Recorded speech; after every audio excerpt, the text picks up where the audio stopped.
با سلام و درود گرم و صمیمی حضور شما بینندگان عزیز، برنامه فردای تاجیکستان را آغاز میکنیم. با یکی من شما معلوم است که ورود دهه آخرین ماه فصل زمستان ماه فوریه هم در رسید و ما آخرین دهه ماه آخرین فصل زمستان را پس سر میکنیم و بعد از ماه فوریه بهار می آید. بهاری که موسم کار شروع می شود و برای شهروندان تاجیکستان هم موسم کار و هم موسم سفر شروع می شود.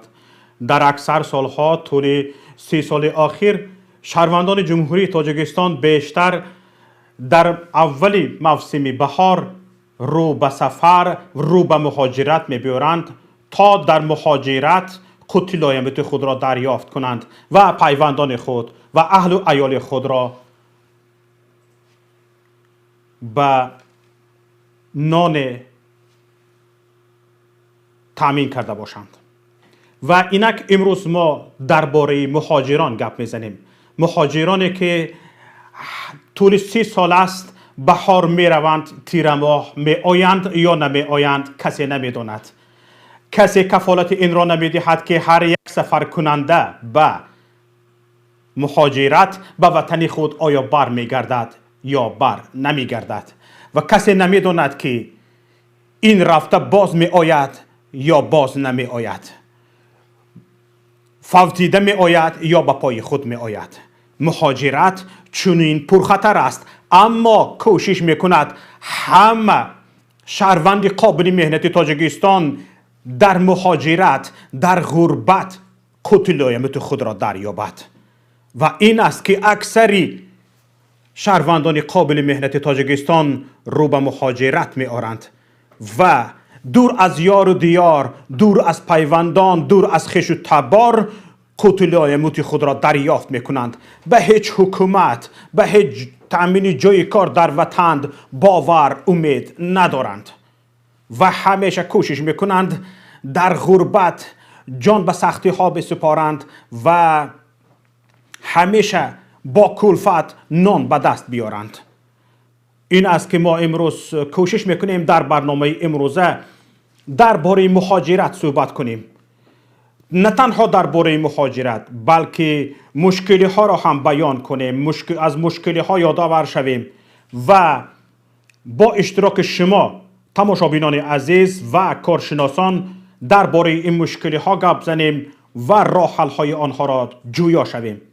راه حل هایی که ما را از مهاجرت، از غربت، از جدایی از پیوندان و عموما از غریبی نجات می دهد. ما باید راه حل های این را جویا باشیم و درباره این گفتگو کنیم. امروز است یا فردا یا فردای دیگر باید ما از این غربت نجات بیابیم و راه های را جستجو کنیم که در وطن خویش جای کار یابیم، در نزد پیوندان، در نزد خویش و اقربا در وطن خود سربلندانه زندگی کنیم. و این است که ما امروز در این باره حرف های خواهیم گفت. برادر و خواهران عزیز، تماشابینان گرامی، ما در برنامه مهمان داریم. یکی از مهمانان ما عذر گفتند که در راه هستند و در نیمه از برنامه خواهند رسید. یک کار مهم در آن کس پیدا شده است که این کس کریم جان یارف می باشند و نفر دیگر مهمان عزیز محترم ما الهام جان یعقوبوف، رئیس اسوسیاسیون مهاجران آسیای مرکزی در اروپا می باشند که حالا با ما هستند.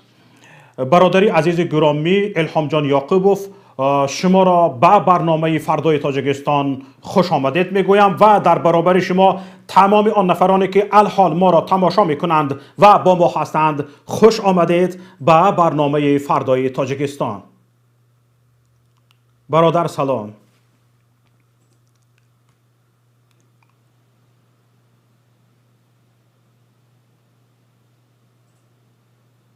الهام جان مرا میشنوید؟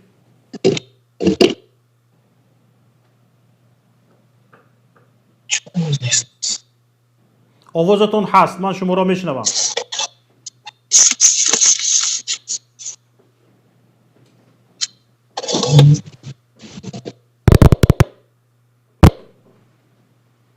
برادر صدایتان هست؟ من شما را میشنوم. تا پیوست شدن برادر الهام جان من اون کس را میبینم و میشنوم، اما متاسفانه ایشان میگویند من صدا را نمیشنوم. برادران عزیز، صحبت را ادامه میدهیم. به نزدیکی به جمهوری تاجیکستان بانک آسیایی رشد توصیه داد که درباره مهاجرت و گسیلانیدن مهاجران خود به مهاجرت به کشورهای غیر باید یک چند توصیه ها را اجرا کند و از تجربه 5 کشور جهان استفاده برد. این 5 کشور جهان، 5 کشور آسیایی جنوبی، بنگلادش، اندونزیا، فیلیپین و شریلانکا می باشند و به تاجیکستان توصیه شد که از تجربه های این کشورها استفاده کند. چگونه تجربه ها؟ تجربه ها سر می شوند از حفظ حقوق مهاجران در کشور میزبان تا به نفقه دادن به مهاجران بعد از به سن نفقه رسیدن آنها از حساب کارشان در مهاجرت. و حالا این گونه توصیه های بانک آسیایی رشد در تاجیکستان واکنش نشده است و طرف تاجیکستان در این باره چیزی نگفته است. اما یادتان باشد برادران عزیز، تماشابینان گرامی و خواهران عزتمند، سال 2019 اول سال 2019 تاجیکستان اعلان کرده بود که درباره نفقه مهاجران با جانب روسیه صحبت کرده ایستاده است و این صحبت به طور کنکریتی ماه می سال 2019 به آخر می رسد و در سال 2019 باشد، در ماه می سال 2019 باشد الکی می توانند مهاجران صورت حساب خود را بکشایند و الکی فوندی نفقه تأسیس داده می شود و نفرانی که در مهاجرت کار می کنند آنها بعد از سینشان به سین نفقه رسیدن نفقه میگیرند از حساب آنه که در مهاجرت کار کرده اند. حتی گفته شده بود که ماه فوریه سال 2019 گفته شده بود که این مسئله را پرزیدنت جمهوری تاجیکستان امامعلی رحمان همان زمان بر راهبریت گرفته است، به این دخل کرده است و باید این نهایی شود ماه می همان سال و به عمل پردازد. حتی همان سال سرگئی لاوروف وزیر کارهای خارجه روسیه به تاجیکستان رفته بود و در این موضوع هم سرگئی لاوروف گپ زده بود و گفته بود که در این باره گفت و شنیدها رفته ایستاده است. لیکن سال 2019 سال 2020 شد، یک سال گذشت، کسی در این باره دم نزد و سال 2021 باشد برادران عزیز گرامی، خواهران محترم، تماشابینان عزیز، سال 2020 سال 2021 شد، کسی در این باره حرف نمیزند. حکومت تاجیکستان به لب مهر بست و حالا در این باره کسی حرف نمیزند. مهاجران چی میگویند؟ مهاجران میگویند پولی که ما در روسیه کار کرده ایم تا جانب تاجیکستان حالت‌های میشود که حق کارمان را رویانیده داده نمیتواند، چگونه به ما نفقه رویانیده میدهد؟ این گونه ملاحظه ها دارند مهاجران ما. انا برای همین هم وقتی که گپ درباره این می رود که مهاجر نفقه گرفتن از حساب مهاجرتش را افسانه میپندارد و میگوید که پول مهاجرت ما را، پولی که ما به عرق جبین کار میکنیم جانب تاجیکستان، وقتی که ما از کارفرما رویانیده نمیتوانیم، حقوق ما را دفاع کرده نمیتواند و پول ما را رویانیده نمیتواند، از کجا به ما نفقه رویانیده میتواند؟ انا برای همین هم برادران عزیز گرامی به ما مکتوب های بسیاری میرسند درباره حقوق، پایمال شدن حقوق ها، جای کار نیافتن، در کوچه ماندن ها، عذاب شکنجه ها، دوری از خویش و تبار، اهل و عیال، از وطن، هجران. این همه مکتوب ها به ما آمده میرسند و ما امروز کوشش کردیم که در این باره صحبت کنیم و مشکلات ها را گپ زنیم و این هم باشد که درباره راه‌حل‌های آن گپ نزده نمانیم. حالا اگر برادر عزیز گرامی الهام جان با ما پیوست شده باشید، میخواستم در این باره درباره مهاجرت، مشکلات و عموما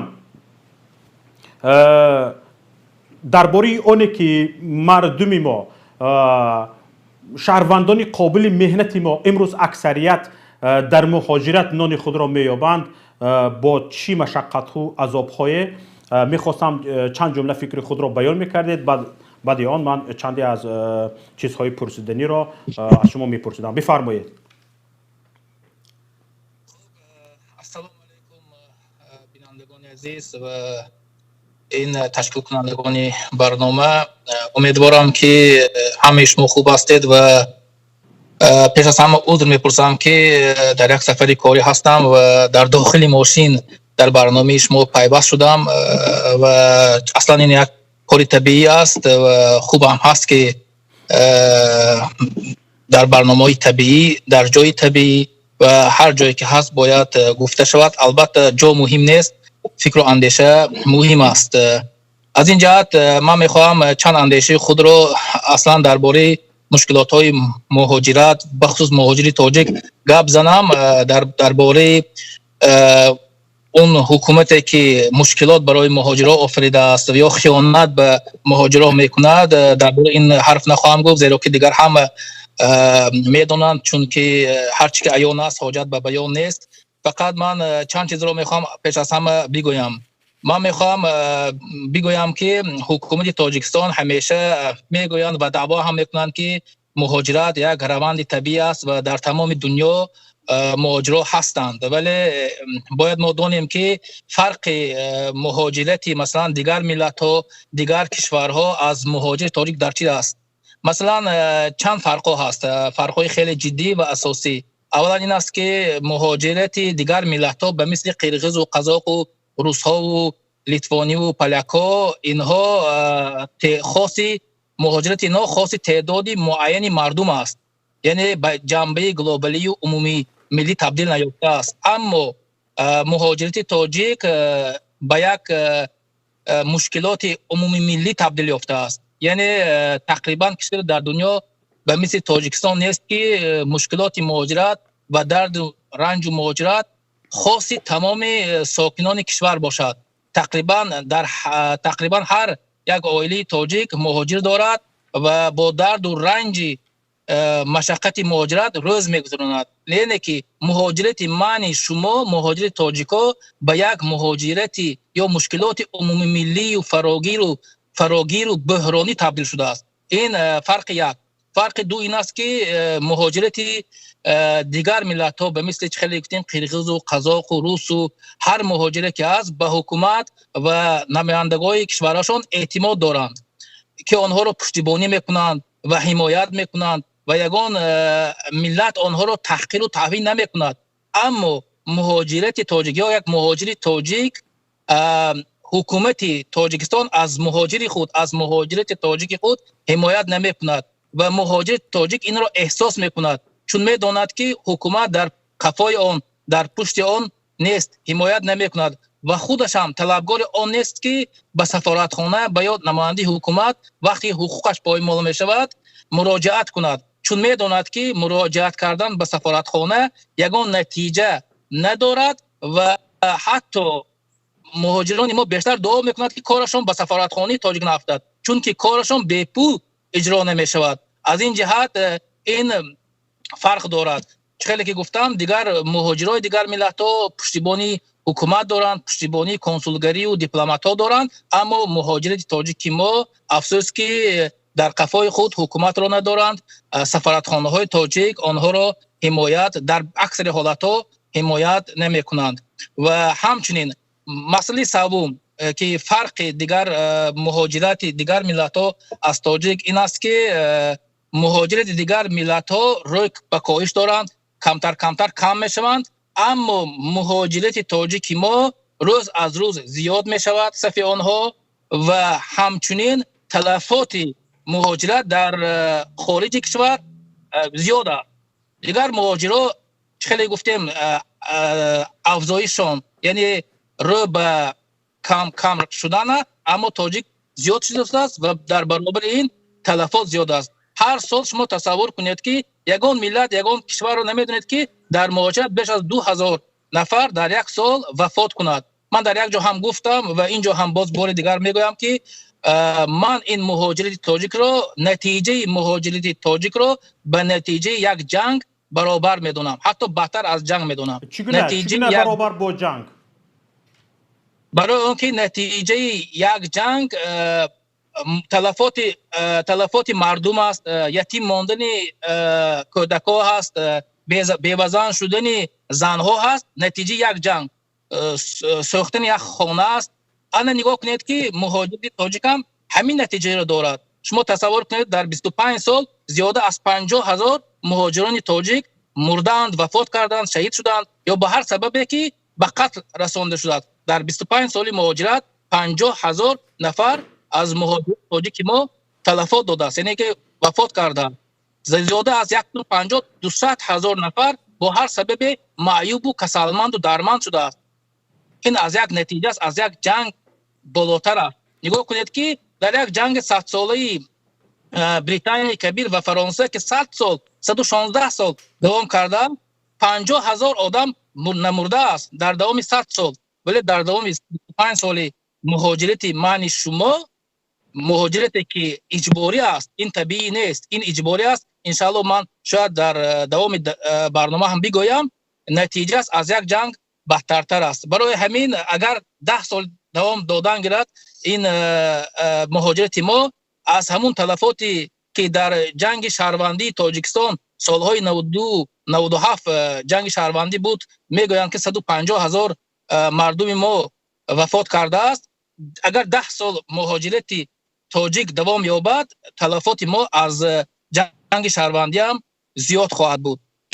این است فرق مهاجرت تاجیک از دیگر ملت ها. البته فرق ها خیلی زیاد است. به مثل یک فرق دیگر این است که یک ملت دیگر به حیث مهاجر می رود کار میکند، ولی مهاجر تاجیک در کشور غیر، در کشور خارج همچنین حیث یک مهاجر فعالیت میکند و همچنین مثل دیگر، مثل حتی مثل حکومت، مثل سفارتخانه تاجیک را هم اجرا میکند. در اکثر وقتا مثل صلیب سرخ یا هلال احمر را هم اجرا میکند. نگاه کنید یک هموطن ما در روسیه وفات میکند، مهاجرا پول جمع میکند و این جسد را به وطن میفرستاند.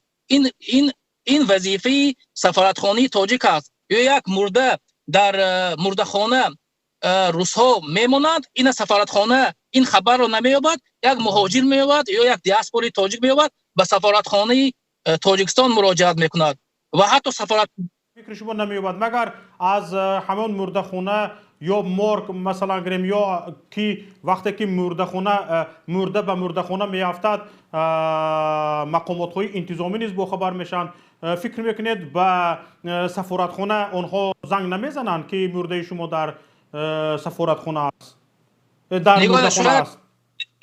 طبق قانون‌های بین‌المللی، طبق قانون‌های بین دولت‌ها باید به سفارتخانه تاجیکستان آنها خبر کند. لیکن تا سفارتخانه خبر یافتن، خود مهاجرات تیزتر خبر می‌یابند و خود مهاجرات پول جمع می‌کنند. از همه اساسی در این است که باید حکومت تاجیکستان آن مرده را که یک مهاجر شهروند تاجیکستان است، حقوق آن باید احترام شود، حقوق آن نباید پایمال شود. باید تاجیکستان به پول به وطن فرستاند. ولی مهاجران تاجیک توصیم کو مثل یک صلیب سرخ پول جمع میکنند و این را به وطن میفرستانند. غیر از این مهاجران تاجیک حتی از مهاجرت پول جمع میکنند به یک بیچاره، به یک کمبغل که در داخل تاجیکستان است نانی خورده نداند یا در یگان واگن زندگانی میکند، آنها خانه خریده میدهند. یعنی که غیر از مهاجر بودن، مهاجران من شما باز هم یک میسیه های دیگر را اجرا میکنند که این میسیه ها را باید حکومت تاجیکستان اجرا کند. یعنی گویا حکومت وجود نداره؟ بله حکومت فقط مشکلات رقمی حکومت تاجیکستان این است که مبارزه بردن با آزاداندیشان، با اینتلیجنسی تاجیک، با آنهایی که حقیقت را میگوید، کمبودی حکومت را میگوید. آنها تمام مشکلات ها را به یک سو گذاشتند و مبارزه تنها با شخصانی که کمبودی حکومت را میگویند، چون آنها احساس میکنند که با کمبودی گفتن کورسی آنها از بین می رود و مشکلات اساسی مشکلات رقم یکشون این است که با اینها مبارزه برد و اینها را خائن دولت یا تروریست یا اکستریمیست هر چی که آنها میخواند بهتان و تهمت کنند. اصلا مشکلات رقم یک تاجیکستان این مهاجرت است، زیرا که مهاجران ما واقعا در مهاجرت حقوق آنها پایمال می شود، حقوق آنها نادیده گرفته می شود، کارفرماها پول آنها را نمیدهد و ده ها صدها مشکلات است که در اینجا هم گفتیم و تکرار کردن آن به فکرم حاجت نیست. شما می گفتید که ببینید، شما گفتید که مهاجرت شهروندان دیگر کشورها از شهروندان تاجیکستان فرق میکند، چون مهاجرت شهروندان تاجیکستان به یک بحران عمومی ملی تبدیل یافته است و در دیگر کشورها یک چنین مهاجرت وجود ندارد. اما می گفتید که چی به این آورده رسانیده است؟ کدام عامل های به همین آورده رسانیده است که ما گفتیم که طبق گفته شما مهاجرت شهروندان تاجیکستان یک بحران عمومی ملی است، یعنی یک بحران گلوبالی است. یعنی اما تا اینجا چی به همین وادار کرده است مردم تاجیکستان را؟ چی وادار کرده است که رو به همین گونه سیاست، رو به همین گونه مهاجرت بیارد؟ البته این یک سوال خیلی مهم است. شما نگاه کنید، وقتی که شهروندان تاجیکستان در داخل تاجیکستان حقوق آنها پایمال می شود، حقوق آنها به اعتبار گرفته نمی شود، همیشه آنها زیر تضییق، زیر مثلا سرخم کردگی حکومت همین سیاست رو در داخل پیش گرفته است. وقتی شهروندان خودش رو در داخل حقوقش رو پایمال میکند، شما فکر میکنید که در خارج کشور حقوق آن به اعتبار گرفته می شود، حقوق آنها در کار و در زندگی مثلا پایمال نمی شود. آن ملتی که در داخلش حیثیتش بلند است حقوق آنها پایمال نمی شود، دانسته باشید که در خارج هم دیگر ملت ها آنها را احترام میکند. وقتی که حکومت تاجیکستان، من عذر میپرسم، ملت را به گی برآوردن، ملت را، زنهای تاجیک را به فاحشگی برآوردن، هر روز در تلویزیون و در یوتیوب کانال و در آنجا حکومت نشان میدهد، فکر میکنید دیگر ملت ها خبر ندارد. اون ملت ها هم این را میبیند، میگوید که این تاجیک ها نرکبران هستند، این تاجیک ها عذر میپرسم گی هستند، این تاجیک ها عذر میپرسم مثلا چی هستند، زنهاشون فاحشه هستند، مرداشون. از همین بدنام کنی حکومت چی فایده میگیرد؟ حکومت شاید فکر شما نادرست باشد. شاید درست. حکومت برای منفعت خودش، برای عمر قدرت خود را دراز کردن، همین سیاست نادرست را پیش گرفته است، سیاه کردن، تهمت کردن ملت خود. این نتیجه بد این است که دیگر ملت ها اینها را میبیند و احترام تاجیک از بین می رود. این چگونه است؟ این ببینید این چگونه است؟ مثلا گریم برای یک حکومت بردن حکومت با گی ها، با فاحشه ها، مثلا گریم با تروریست ها، با اکستریمیست ها، این مثلا گریم این ننگ نیست؟ چرا یک حکومتی که مثلا گریم در بین آنها شخصانی دارای مدار سیاسی، مدار حقوقی، مدار اقتصادی هستند، اهل فهم هستند، چرا نفران سر بالا نمیکنند، صدا بلند نمیکنند از بین آنها که ما چی به کجا رفته ایستادیم؟ چرا ما چنین کنیم که مثلا گریم به جهانیان مردم خود را همچون مثلا گریم گی، فاحشه، زناکار، اکستریمیست، تروریست، تندگرا و هاکذا معرفی کنیم؟ چرا چنین صدا نیست؟ بله، این گونه چنین مردها، چنین زیایان، اینتلیجنس یا در بین حکومت که فعالیت میکنن، این گونه کارمندان هستند. ما نمیگوییم که اینا همشون مثلا طرفدار این سیاست هستند، شاید اکثریت طرفدار این نباشند، ولی آنهایی که تاثیر به سیاست حکومت تاجیکستان دارد، اینها بیشتر همین کار رو چی میکنند؟ ترغیب میکنند، تشویق میکنند و به رهبریت حکومت میرسونند که باید با همین برنامه عمل کرد. خیلی گفتم آنهایی که یعنی که میخواهند که همین کار نباشد، باید واقعا مشکلات ها گفته شود. این گونه شخص ها هستند در حکومت، ولی آنها تاثیر ندارند. میفهمید؟ آنها تاثیر ندارند. آنهایی که تاثیر دارند به مثل رهبر کمیته دولتی امنی ملی تاجیکستان یتیموف که خیلی در سیاسی تاجیکستان تاثیر دارد و بیشتری که من میدونم برنامه بدنام ساختن ملت تاجیک از اون روی به کاغذ آورده است و برنامه اون را عمل میکند و اون رهبر کشور رو مطمئن کرده است که با این برنامه رویم و این که خیلی تاثیر دارد، برای همین دیگرها تاثیر رسانده نمیتوند. یعنی اون کارمندانی که هستند دیگر تاثیر رسانده نمیتواند و همین سیاست بر دوام 5 سال یا 6 سالی که همین برنامه شده ایستاده است رفته ایستاده است. یعنی آنهایی که افسوس که آنها حالا تاثیر ندارند، آنهایی که میخوان واقعا میخوان که این گونه سیاست های نادرست از بین رود.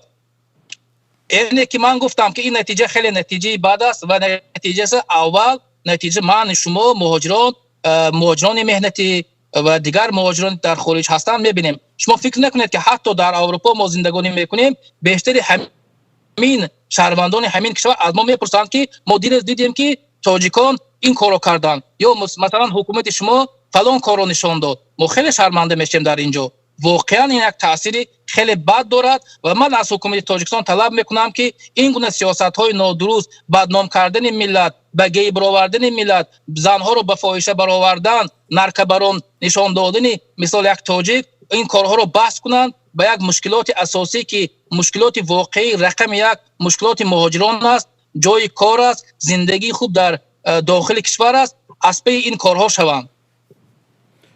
بسیار خوب. ببینید اساساً به مهاجرت کاری که ها می روند انیق است که جوانان یعنی قوه قابل کار به مهاجرت می رود و برابری به مهاجرت رفتن جوانان، اکثریت جوانان که خونی گرم دارند، یعنی قوه اعتراضی به بیکاری، به اقتصادیات پست، به نبودن سبد استعمالی، عدم سبد استعمالی در تاجیکستان، اعتراض به اینها کم می شود و حتی سرکوب کردن یک کم اعتراض های هم نسبت ناعهده‌برایی حکومت، کارناشایی حکومت آسان می شود و آیا فکر نمی کنید که خودی وقتی که حکومت دعوا میکند که ما برای روند کم کردن مهاجرت کار کرده ایستاده ایم، ما گفت و شنیدها کرده ایستاده ایم، با حکومت روسیه گفت و شنیدها رفته ایستاده است، آیا فکر نمی کنید که همین گونه گپ ها صادقانه نیستند و حکومت بیشتر میخواهد همین قشر جوان در هرچند با عذاب باشد، با کلفت باشد، با رنج باشد، با دوری از پیوندان باشد، همین مهاجرت باید وجود داشته باشد و جوانان باید در غربت باشند. به این چیز خودی حکومت هوسمند است. آیا شما چنین فکر نمی کنید؟ بله، این اندیشه شما درست است. واقعا حکومت طرفدار آن است که بیشتری مثلا قوه کاری تاجیکستان که طبق آمار رسمی وزارت مهنت و شغل اهالی 6 میلیون شهروندان تاجیکستان قوه کاری دارند، یعنی که کار کرده میتوانند و بیشتری آنها که آنها خیلی در آمار هم دروغ میگویند که گویا که 400,000 یا 500,000 نفر مهاجران و شهروندان تاجیکستان در مهاجرت باشد. این خیلی آماری غیر قابل است، دروغ است این. ولی حکومت واقعا طرفدار آن است که بخصوص جوانان بیشتر به مهاجرت روند و در آنجا کار و فعالیت کنند. نگاه کنید که هر سال رئیس جمهور به روسیه فدراسیون به روسیه سفر میکند یا دیروز سروزیر عبدالقاهی رسولزاده هم به روسیه سفر کرد. همیشه طلب همین این است که بیشتر مهاجران ما قبول کنید، آن مهاجرانی که دیپورتاسیون شده بودند از روسیه آنها را ببخشید تا که آنها آمده کار کنند. و برای چی این یک مسئله خیلی جزئی را از روسیه طلب کردن واقعا باعث شرمندگی است. واقعا این خیانت به ملت تاجیک است که تو نخواد یک عادی یک چیزی همین گفتی روسا پرستایی رو تو پرسی. اونجا حقوق مهاجر پایمال شده است. مهاجری ما را سر میبرند. میبخشید کدام وقت حالا 1 سال شاید شده باشد دختری 5 ساله را تیلازاده را چی کردند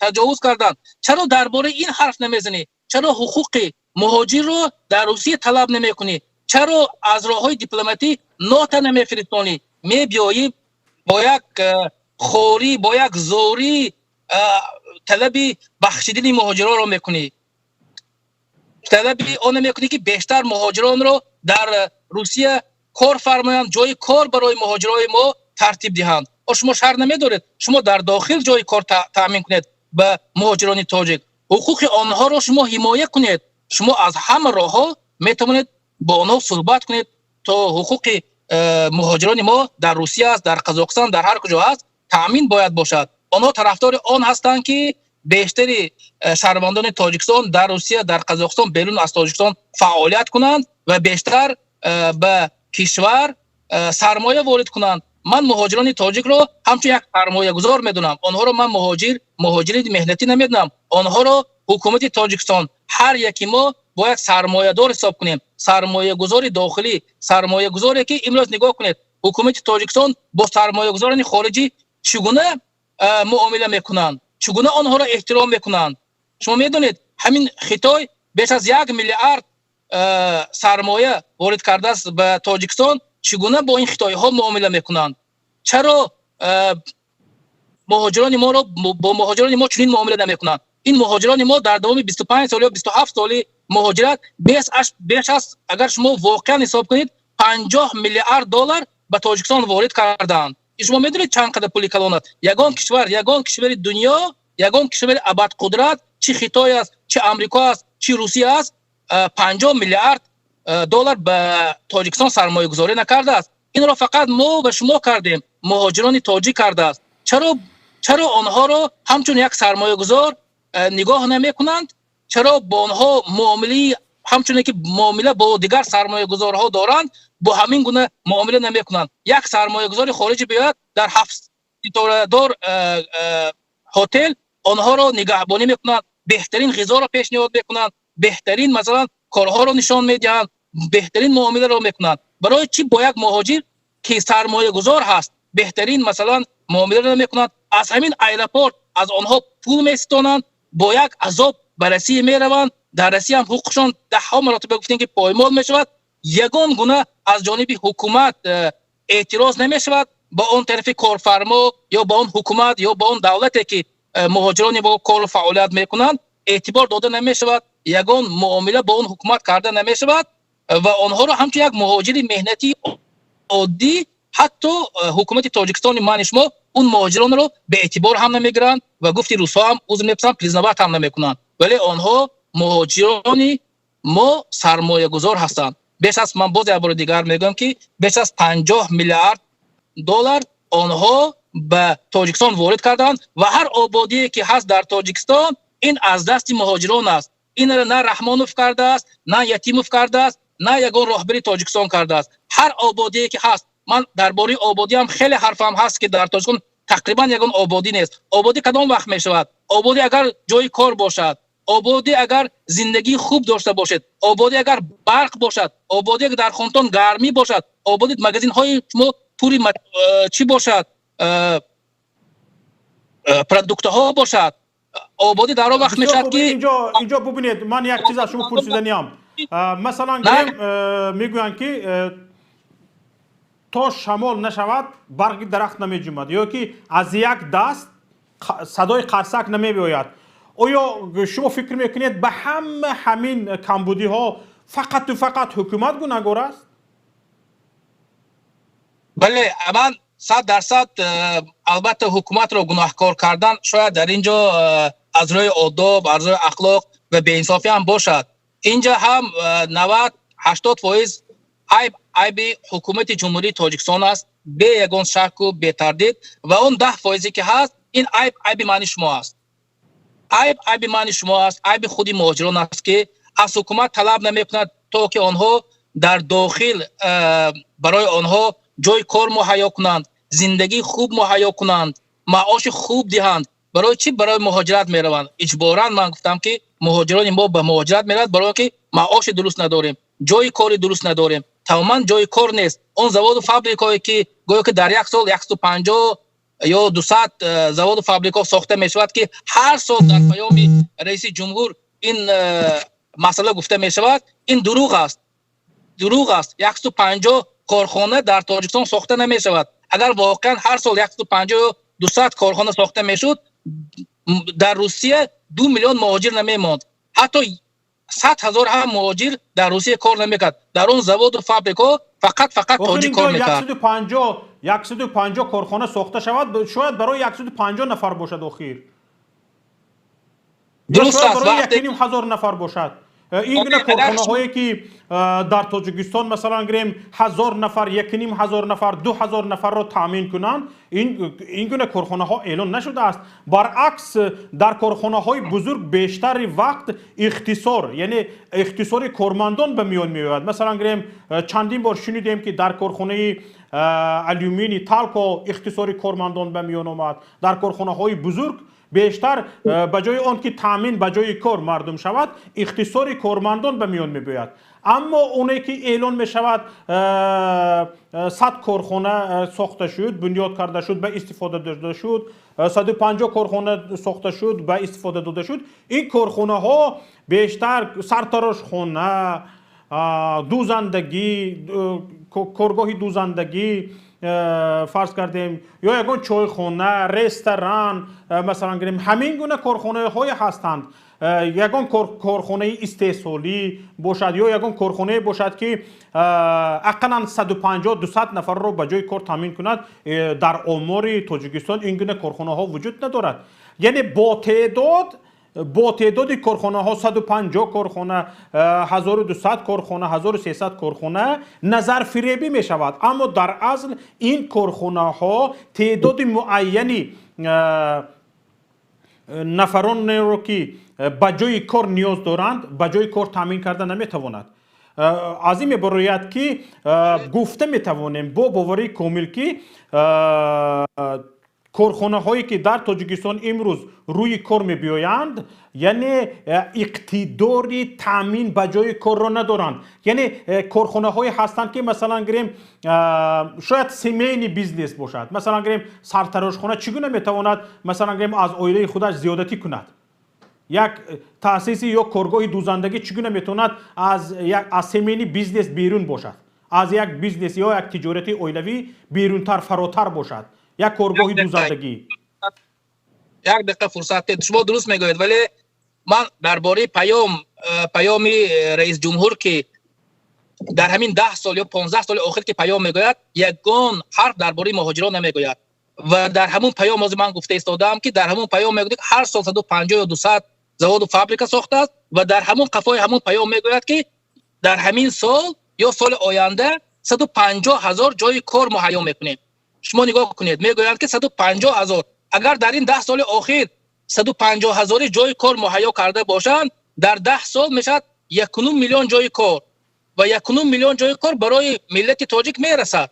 ولی این گپ ها دروغ است. و همون سوالی که شما پیشتر هم دادید که آیا حکومت خودش منفعت دار است که شهروندان تاجیکستان به مهاجرت رود؟ یک سببش بله منفعت دار است و سبب اساسیش در اون است که آنها جای کار مهیا نمی کنند و کرده هم نمی توانند، چون عقل و ذکاوت در کار است که جای کار را با شهروندان خودش تامین کند.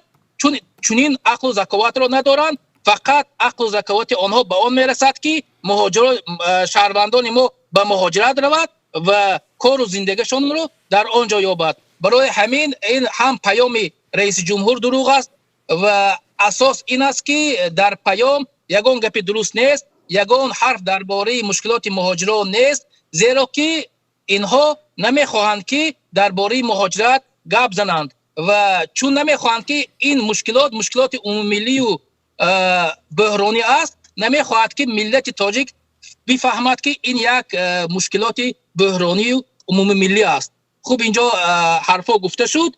به هر حال شما میتونید با یگان سوال دیگر تید. گوش کنید، اینجا من این رو پرسیدنیم، یعنی شما گفتنی هستید که من وقتی سوال کردم که آیا به همه این کمبودی ها تنها حکومت تاجیکستان گناهکار است؟ شما گفتید که یگانه کمبودی مردم این است که حق خود را طلب نمی کنند. یعنی برای حق خود را طلب کردن چی باید کرد؟ چی باید کنیم که ما این شجاعت و این جسارت را پیدا کنیم که حق خود را طلب کنیم؟ برای این چی باید کرد؟ مردم چی کار کنند؟ به این چی نمیرسد؟ آگاهی حقوقی نمیرسد؟ آگاهی سیاسی نمیرسد؟ به این چی نمیرسد؟ بله، واقعا من باز هم در همین اندیشه هستم که 80-90% در مهاجرت شدن ملت شهروندان تاجیکستان حکومت 100% گناهکار است و اون 10% یا 15% که میماند من و شما و مهاجران گناهکار هستیم. شهروندان تاجیکستان گناهکار است. واقعا اگر من باز یک نقطه اساسی در اینجا است که مهاجران باید احساس کنند که آنها قدرتمندترین قشر جامعه هستند. یگان حزب، یگان وزیر، حتی رئیس جمهور، قدرت رئیس جمهور به مهاجران نمیرسد. مهاجرت ما، شهروندان ما که در مهاجرت هستند، آنها خیلی قدرتمند هستند. خیلی قدرتمند هستند. نگاه کنید که امروز که یک پاییز معینشون شاید 1000 نفر، شاید 2000 نفر بیدار شدند، استعفای رئیس جمهور رو طلب میکنند. نگاه کنید حال حکومت به چگونه تگو توپ افشیدن، با مهاجران معامله خوب کردند. من چندین ویدیوها را دیدم که فیک‌های امنیتی یا خودی نمایندگان حکومت به مهاجران دعوت میکنند که از چنین مثلا برخورد مثلا استفاده نکنند، استعفای رئیس جمهور را طلب نکنند یا در میتینگ ها اشتراک نکنند. یعنی که واقعا آنها میدونند که قدرت شهروندان تاجیکستان یا آنهایی که در مهاجرت هستند، مهاجرانی که هست، قدرت آنها خیلی کلان است. آنها میتوانند هم رئیس جمهور رو از بین برد، یعنی از وظیفه برکنار کند، هم رئیس امنیت رو و رهبریت حکومت رو آنها اگر بخواهند چپه میکنند. چون اقتصاد تاجیکستان از مهاجران ما وابسته است. اون چرخ اقتصادی که در تاجیکستان چرخ میزند وابسته به مهاجران من شما است. اگر آنها پول نفرستند، آنها واقعا حتی پول هم بفرستند، هیچ گپی نیست. اگر آنها امروز 10% آنها بیدار شوند، خیلی که شما گفتید آگاهی حقوقیشان زیاد شود، آگاهی سیاسیشان زیاد شود و آن طلب حق خود را کنند، استعفای رئیس جمهور را کنند، استعفای رئیس امنیت را کنند، استعفای دیگر رهبریت را بکنند، باور کنید تغییرات خواهد شد. مهاجران ما اگر آگاهی سیاسیشان بالا شود، آگاهی حقوقیشان بالا شود، آنها قدرتمندترین قشر جامعه ما هستند و آنها میتوانند حکومت رو عوض کنند، حکومت رو از بین برند. این نقطه اساسی است. باید این رو مراجعت من به مهاجران این است که شما مهاجران عزیز قدرتمندترین قشر جامعه ما هستید. آبادی تاجیکستان وابسته به شما است. تغییر دادن سیاست حکومت وابسته به شما است. اگر شما بخواهید که امروز سیاست حکومتی جمهوری تاجیکستان تغییر یابد، شما میتوانید این کار را انجام داده. اگر شما میخواهید که امروز رهبریت کشور عوض شود، یک نفری نو آید، شما میتوانید که این کار را انجام دهید. زیرا شما قدرتمندترین قشر جامعه تاجیکستان هستید. هم پول و هم قدرت و تمام قشرهای جامعه در دست شما است. تمام آن آرزوهایی که شما دارید عملی شونده است. تنها به این شجاعت، دلیری و آگاهی سیاسی، آگاهی حقوقی لازم است. ببینید اینجا بعضی از نوگانی‌های در سیاست مهاجرت تاجیکستان دیده می شود. مثلا گریم شیرین امانزاده وزیر مهنت، مهاجرت و شغل اهالی جمهوری تاجیکستان که نو تعیین شده است به این وظیفه،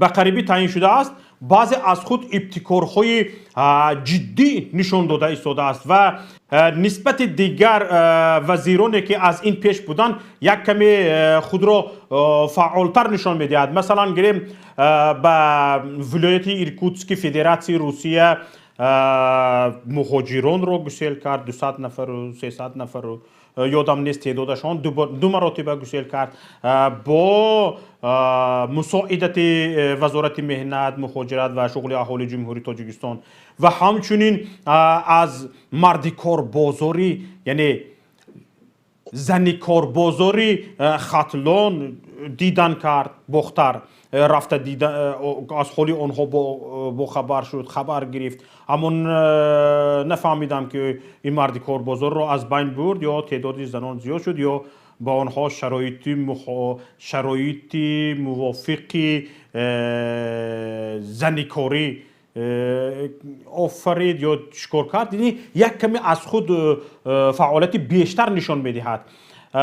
یعنی فکر نمی کنید که امروز حکومت جمهوری تاجیکستان هم یک کمی میخواهد از خود یک فعالیت بیشتر و اقدام های استوارتر نشان دهد که مانده ایستاده است اقدام های استوارتر، ولی این عاقبت این است که این گونه ابتکارها و این گونه نشاندادهای فعالیت یعنی که انسان قانع کننده نیست. بله قانع کننده نیست، یعنی دور از درک سیاسی است. یعنی مثلا گریم بجای آن که در کشور جای کار تامین کرده شود، اینها میبویند، گپ زنان میکنن، صحبت میکنن، حاکزه ها میکنن، مردم رو با در یک کنجی سیبیر میبرند، در این خنک طاقت فرسا جا میکنند و این رو یک قهرمانی، یک پیشرفت کار حساب میکنند. به این شما چی میگید؟ به خدا این یک شرمندگی است. این شرمندگی است، این ضعف مدیریت حکومت جمهوری تاجیکستان رو نشان میدهد که به جای شهروندان خودت رو در کشور خودت که با جای کار تامین کنی، با زندگی خوب تامین کنی، تو از عائلش جدا میکنی، با کدام یک شهر یا با یگان کشور معامله میکنی و این جوانان توانمند، جوانان بازومند، جوانانی که اون قوت و سرمایه‌اش باید در تاجیکستان استفاده شود، تو اون را میگیری به روسیه میفرستانی. همین قدرت این حکومت تاجیکستان دارند، همین ارزشش حکومت تاجیکستان است. این یک بی‌سوادی، این خیانت به یک ملت تاجیک است. برای من اون شرین امینزاده وزیر نو تاسیس وزارت مهنت و شغل اهالی رو تنقید کردنی نیستم، ولی شاید اون یک خواهر، یک زنی با سواد باشد که در حکومت تاجیکستان خیلی کار انجام میدهد، ولی خیلی که گفتم در سیاست حکومت جمهوری تاجیکستان اون تاثیر رسانده نمیتواند. شما میبینید ولی یک سال یا 2 سال فعالیت میکند، اون هیچ تاثیر رسانده نمیتواند. این مصیبت، این مشکلات همین خیل بود، از اون زیاد میشود یا همین خیل میماند. صفی مهاجران کم نمیشود یا همون مردیکار زن بازار، نمیدونم اون با کدام اصطلاح باید اون رو گفت، اون کم نمیشود، برعکس زیاد میشود و این بانو هیچ کار انجام داده نمیتواند. من خیلی مثلا متاسفم که یک کماندی کلان حکومت به روسیه میروند، در اونجا 3-4 روز مشورت میکنند و یگان نتیجه نیست. همگی گویا که چند نفری ما 200 یا 300 یا بگذار 1000 نفری ما رو با جای کار در یک کشور دیگر با جای کار تامین کردن. این واقعا یک شرمندگی است.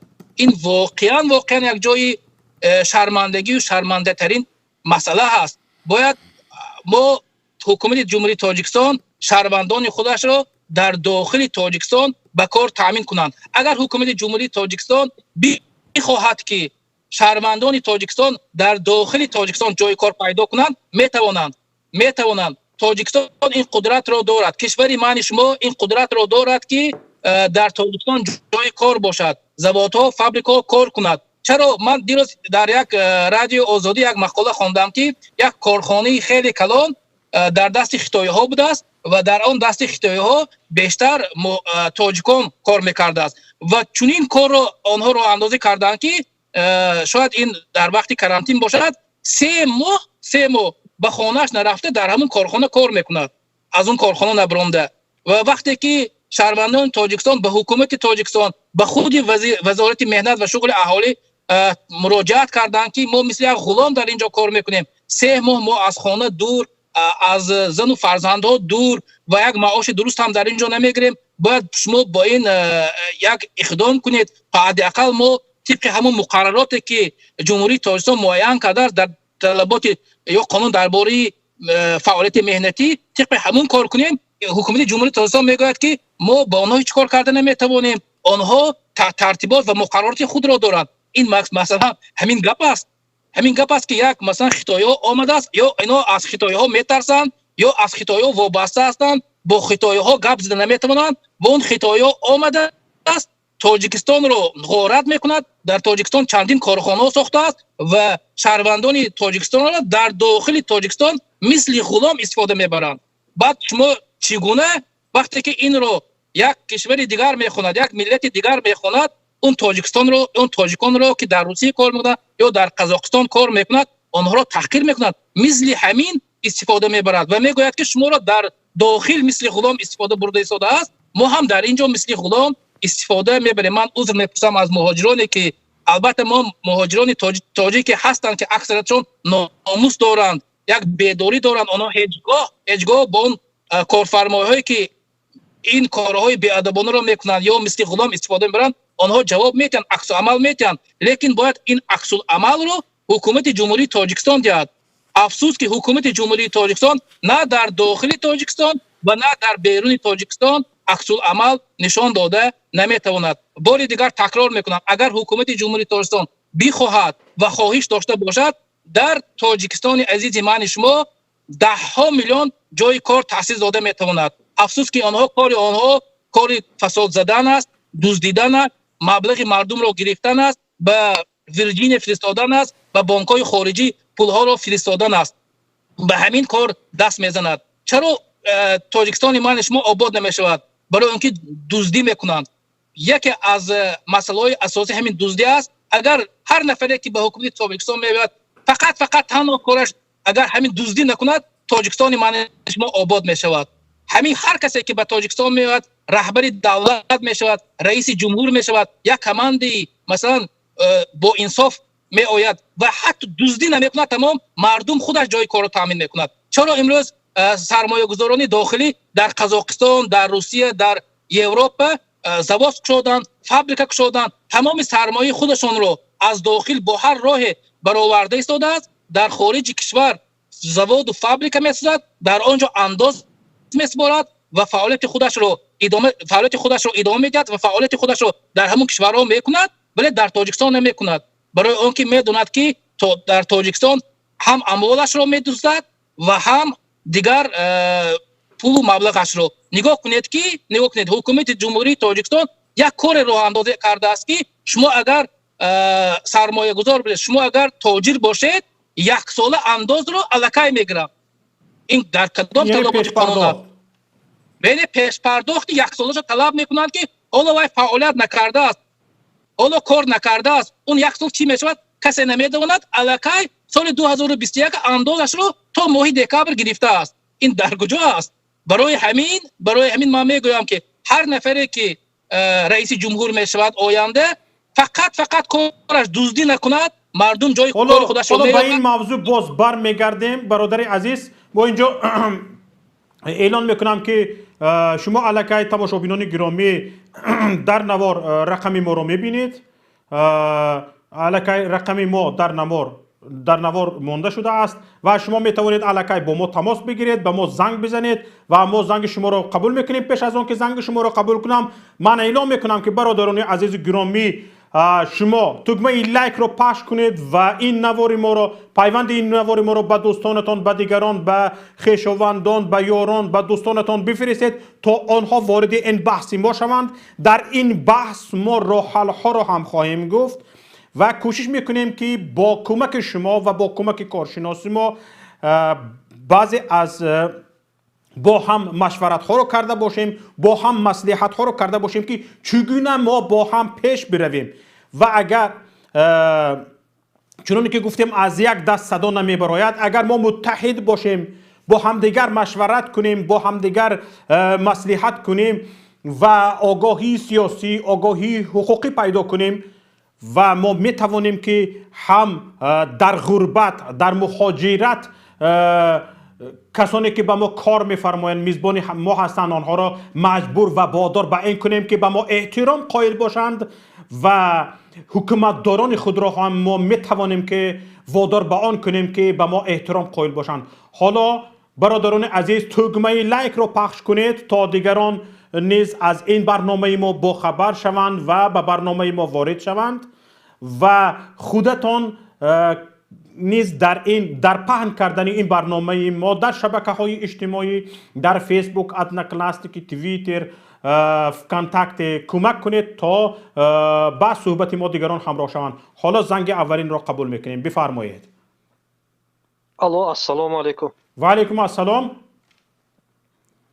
ما شما چی میکنم که امی توق فرمان باشد، امی برادرانی که حقارت میکنند تخطیر میکنند همه را بلاک مانند التماس. بسیار خوب برادر عزیز، کوشش میکنیم این خواهش شما اجرا شود. لطفاً یگان پیشنهاد داشته باشید درباره مهاجرت، مشکلات های مهاجرت و راه‌حل‌های آن میگفتید. اگر یگان سوال داشته باشید به من یا به کارشناس برنامه میگفتید. اولی باز زنگ میزنم اکا جان. بفرمایید. بسیار خوب. زنگ دیگر رو قبول میکنیم. لبای. الو، السلام علیکم. و علیکم السلام. بفرمایید. بدون مقدمه یگان پیشنهاد، ملاحظه، سوال باشد بفرمایید. من یک پیشنهاد دارم ده. بفرمایید. سلام علیکم به همه. همین سالای 91 سال ده همین اپوزیسیا بده، اما همین تصور کنید که همین حکومت یک درختی پیر شدگی در رو پروی خانه‌تون و کدام روز میغلطد برای خانه‌تون همین خیلی است. همون را شما رنگوان اپوزیسیا یا سالای 91 خطا کردن، هم درخت مبین کردن، کدام طرف غلطید همون غلطید برفت.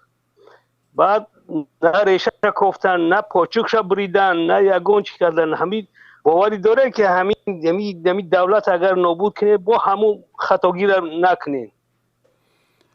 برای همون خطاگیر نکردن و بدون نابود کردن دولت و بدون یگان خشونت، پیشنهاد شما چی است؟ چی باید کرد؟ چی باید کرد که یگان خشونت نباشد اما پیش رویم؟ همون درخت اول پاچکاش بریدن در کار، ریشش یافته، پالی کفته گرفتن در کار، بعد خشو یگان طرفی به تشویش پکن در کار. یعنی این درخت پیر همون امام علی رحمان نیست که پاچکاش بریدن در کار؟ بله انا میرم من گفته ایسم. چی باید کرد که بدون خشونت همین حالت به میان بیاید؟ مقصد من میدونم که شاخ و پنجهش همین بزر نمو چاپلوس و نمینان با ریشهاش گجاندن میرود، ریشهاش کفتن در کار، همش شروع درخت چپکن در کار. من همین فکر دارم. بسیار خوب. دیگر گفتنی ندارید؟ سالای 91 ده همین گرفتن درخت ایموبانش بریدن، کدام طرف غلطید. چندین آدما نابود شدن. بعد اول همون درخت خشرو ریشش کفتن در کار یا که شاخچش بریدن در کار، اول خشرو، بعد آسته چپکن در کار، ریشه کوکا. بسیار خوب. تشکر به شما. زنگ دیگر رو ما قبول میکنیم. بسیار پیشنهادی عجیب کردید. تشکر به شما. سلام، درود. درود به شما. بفرمایید.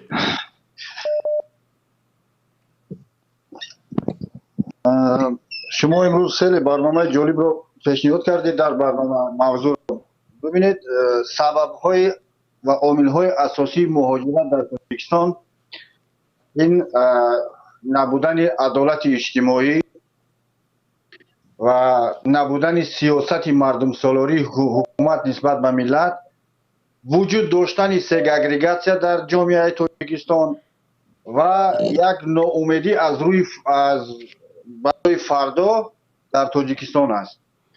تاجیکستان امروزه متاسفانه به یک فابریکه مهاجرین تبدیل گشته است. در بالا برادر الهام جان یعقوب خیلی سخنهای خوب گفتن. ما با اونا موافقیم، نمیخوایم سخنهای اونها رو تکرار کنیم. پیشنهاد همین است که باید کلا از ریشه سیاست حکومت تاجیکستان تغییر بیاد، یعنی یک حکومت جدید مردم سالار و همیشه در فکر ملت خودش باشد. بسیار خوب. یگان سوال، یگان نفهمی، یگان ملاحظه دیگر هم دارید؟ ملاحظه نیست. ببینید برای مهاجرین خیلی متاسفانه در ارتش مهاجرین امروزه در صف مهاجران زنها هم امروز زیاد شدن. یک پدیده هایی هست که خیلی نگران کننده هستند برای روزهای آینده. بله. شما چند مشکلی ها رو نامبر کردید و کمی هم به راه‌حل‌های آن اشاره کردید، اما آشکارتر و واضحتر می گفتید که برای برطرف کردن این مشکلی چی باید کرد؟ یگان فکر، یگان اندیشه در شما وجود دارد که مثلا گریم به اندیشه شما اگر همین گفته شما رو کنیم مشکلی ها تا اندازه برطرف می شوند؟ ببینید اکو شوکت، یک مثال عادی بیارم. اینجا در جامعه تاجیکستان صداقت سالاری وجود دارد، بیش از اینکه شایسته سالاری وجود داشته باشد. هر کسی که چاپلوسی میکند، لگن برداری میکند، برای اینها نگاه نکرده اون سواد دارد یا ندارد، برای اون جای کار تامین میکنند. بعد یک چیزی که در بالا قید کردم سگریگاسیون، معناش که سفید و سیاه، خودی و بیگانه.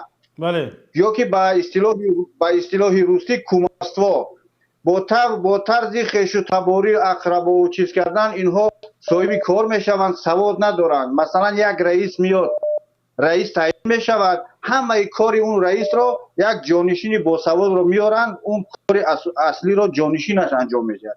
این نبودن، بازم تکرار میکنم که عدالت اجتماعی در تاجیکستان، مردم ما یک امیدی برای فردا ندارن. پیشنهادی من همین است که در بالا برادر الهام جان خیلی دقیق، خیلی درست تاکید کردن که یعنی قدرت مهاجرا خیلی والاتر و یا شایسته تر است. مهاجرا میتوانند هر حکومتی رو بخوان بیارن بگذارن. پیشنهادی ما همین است که حکومت با تمامی از ریشهش باید عوض شود. من در اینجا یگان تغییرات بیشتر رو نمیبینم. تشکر. شما اینجا به یک نقطه مهم، این کاربری ما به یک نقطه مهم کسی که زنگ زدن اشاره کردن، گفتن که در تاجیکستان صداقت سالاری وجود دارد، نه شایسته سالاری. و این در اینجا در حکومت تاجیکستان فقط سیاه و سفید را میدونند، به حکومت تاجیکستان دیگر رنگ وجود ندارد. در صداقت سالاری، حکومتی که صداقت سالار است فقط میخواهد به او تعریف شود، توصیف شود، او را لاف زنند، لگن برداری کنند و هکذاها. اما این گونه حکومتی که صداقت سالار است در اطرافش نمیتواند شخصانی که صاحب فکر خود باشند، صاحب اندیشه خود باشند، صاحب علم باشند، صاحب معرفت باشند، نمیتواند جمع کند، چون که آنها به این حکومت، نه به این حکومت صداقت میکنند، به ملت صداقت میکنند. یعنی صداقت آنها نه به حکومت است، به ملت است. برای همین هم نمیتواند حکومت به جای یک شخصی با صداقت، یعنی به جای یک شخص چاپلوسی را میتوانستگی، لگن برداری را میتوانستگی، یک شخصی شایسته یعنی تخصصی را بیارد به وظیفه ماند. نمیتواند این کار رو کردن. انا برای همین هم در تاجیکستان میگویند که صداقت سالاری است. و من اینجا به یک چیز اشاره کردم، خودی همین صداقت سالاری آیا یک پایدیواری تروریسم نیست؟ خودی همین صداقت سالاری آیا پایدیواری اکستریمیسم نیست؟ که مثلا گریم بغیر از همین فکر خود، اندیشه خود، بغیر از همون چیزی که یک دایره، یک تفکر تنگ خود، دیگه فکرها قبول نیستند، دیگه اندیشه ها قبول نیستند، تحمل اندیشه های غیر، تحمل اندیشه های دیگر وجود ندارد. آیا چنین نیست؟ بله 100%.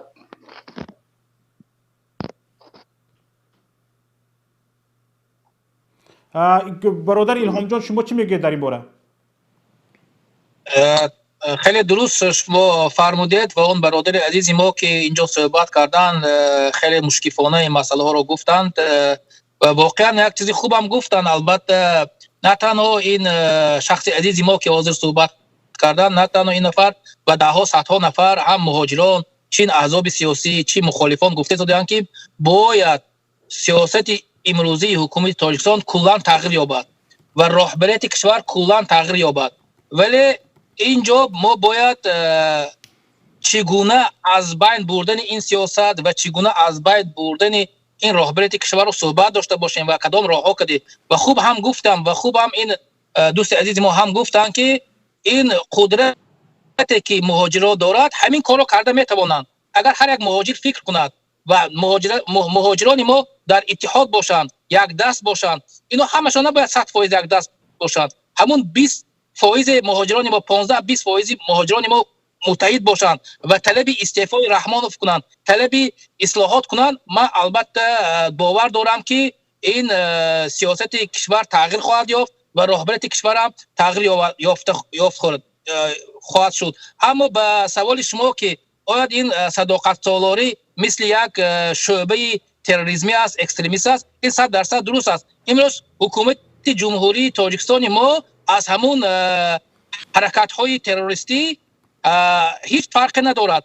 تروریستا هدف تروریستا چی است؟ هدف تروریستا ترساندن مردم و با ترسانیدن سزاوار شدن زمین، سزاوار شدن پول و مال شدن، بله صاحب شدن زمین، صاحب شدن پول و ثروت و دنیا است. حکومت جمهوری تاجیکستان هم همین هدف را دارد. رحمانوف، یتیموف، اون دیگر راهبران همین هدف را دارند. آنها مردم خود را میترسانند، مردم خود را غارت میکنند، زمین را صاحب شدند و روی راست میگویند که تاجیکستان از منی، تاجیکستان از آن ما است. یک قسم تاجیکستان را فروختند، مثل تروریستایی که یک سرزمین را غصب میکنند، بشکه‌های نفت رو به کی کسی خواهند میفروشند، به ملت که به ملت اون سرزمین تعلق دارد با اون ملت نمیرسد، اون رو خواهد میفروشند، ملت رو غارت میکنند. این حکومت تاجیکستان با راه اندازی کردن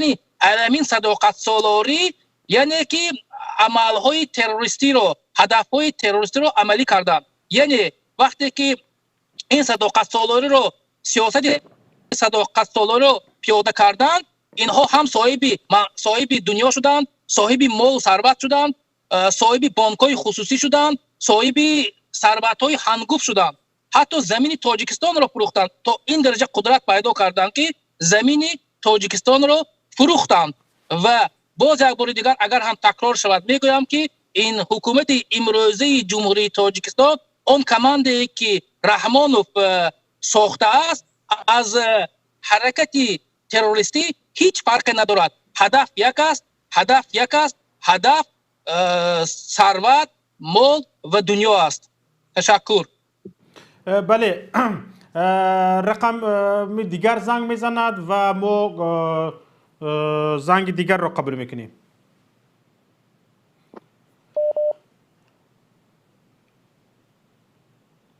دبای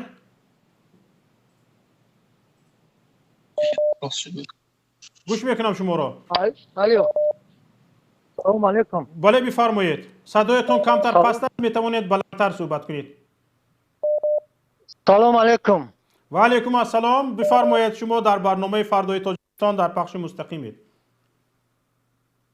ما امی یک گپ گفتنی ما که امی حکومتی که وزی در تاجیکستان شیشتگی اپراولیت که استایکو امو آدمو یگان تاش راست نمیگن، فکری خلق در نیستن، فقط شیطانگری و دروغگویی و این همین گپای دروغ میگن. ورا فقط باید تونلی امو جاشون خزانده دفع کردن در کار. با کدام واسطه چگونه؟ با کدام راه ها؟ با کدام راه ها؟ هیچی. همین خلق باید تونلی بخیزه در تاجیکستان هم، در این مهاجران هم روان همشه بگیرن برن محکمشون کنن، اینطوری جوابشون نتن، بگیرن پول محکمشون کنن، دیگه او در کار نیستن. ببینید برادر عزیز، مهاجرات در تاجیکستان مثلا گریم مهاجران تاجیکستان در روسیه که بیشتر کار میکنن در روسیه تاجیکستان سفارت دارد و این سفارت چند کنسولگری ها دارد در شهر سنت پتربورگ، در یکاترینبورگ، در نوسیبیر چند کنسولگری ها هست. اما طوری 20 سال اخیر که مهاجران مواجه به هزارها قانون شکنی ها شده اند، با آنها شکنجه شده است، حقوق آنها در روسیه پایمال شده است. 10 نفر جمع شده به کنسولگری نرفتند که حقوق ما را حمایت کنید. چگونه این مردم میخیزد؟ 10 نفر مردم یا 20 نفر مردم خسته نرفته است. حتی در حالتی که تجاوز به کودک مهاجر شد، به کودک 5 ساله مهاجر شد، چندین زنهای تاجیک حقوقشان پایمال شد، اونها به ناموسشان تجاوز شد. کسی از سفارت، از کنسولگری تاجیکستان 10 نفر یا 12 نفر یا 20 نفر با هم شده به در سفارت تاجیکستان یا به کنسولگری ها نرفتند. حاضر ایجاده یک اویله گناهگار همی اویله اموالی رحمون های. اگر این همی آدم همو دفع نکنیم ای دیگه یکم کس یا را گوش نمیکنه، نه کنسولستوا را گوش میکنه. اموالی رحمون هایش کرد فقط میتونه که خلق وره وظیفه بگیرن. حاضر در روسیه زکام رو آمده که 3 نفر اگر یک جدا باشن، 3 آدم تاجیک اگر در یک جا باشن اوجه تک میتینگویش حساب میخوان میبرن محکمشون میکنن. نمی زکانت روسیه برآوردگی است. این 3 نفر زیاد باید نباشه. 3 نفر کشیده از نجی آدمو یگان پلان دارن برای خلق مهاجر همین برآوردگی است.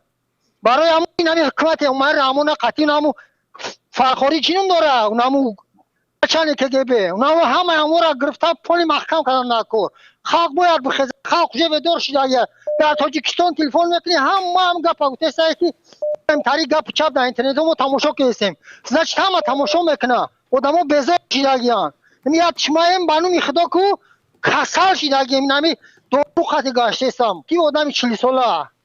برای همون جورم دیگه نمیشه. اگر نخیزیم مورا پولی میشکنن فرمتن میکشن آبود میکنن.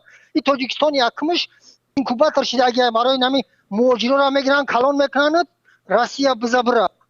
کلانت میکنن برای روسیه کرکو. مو فقط کسای مو دست مورا تخیدیم. برای همون نمیشه دیگه. یگان کس هم خلق مهاجر را بگین که نیاین همون تاجیکستان نیاین، همونجا را بقپین بخیزین، همون حکومتی که حوزی اپرالت کسی نبود کردن نکن.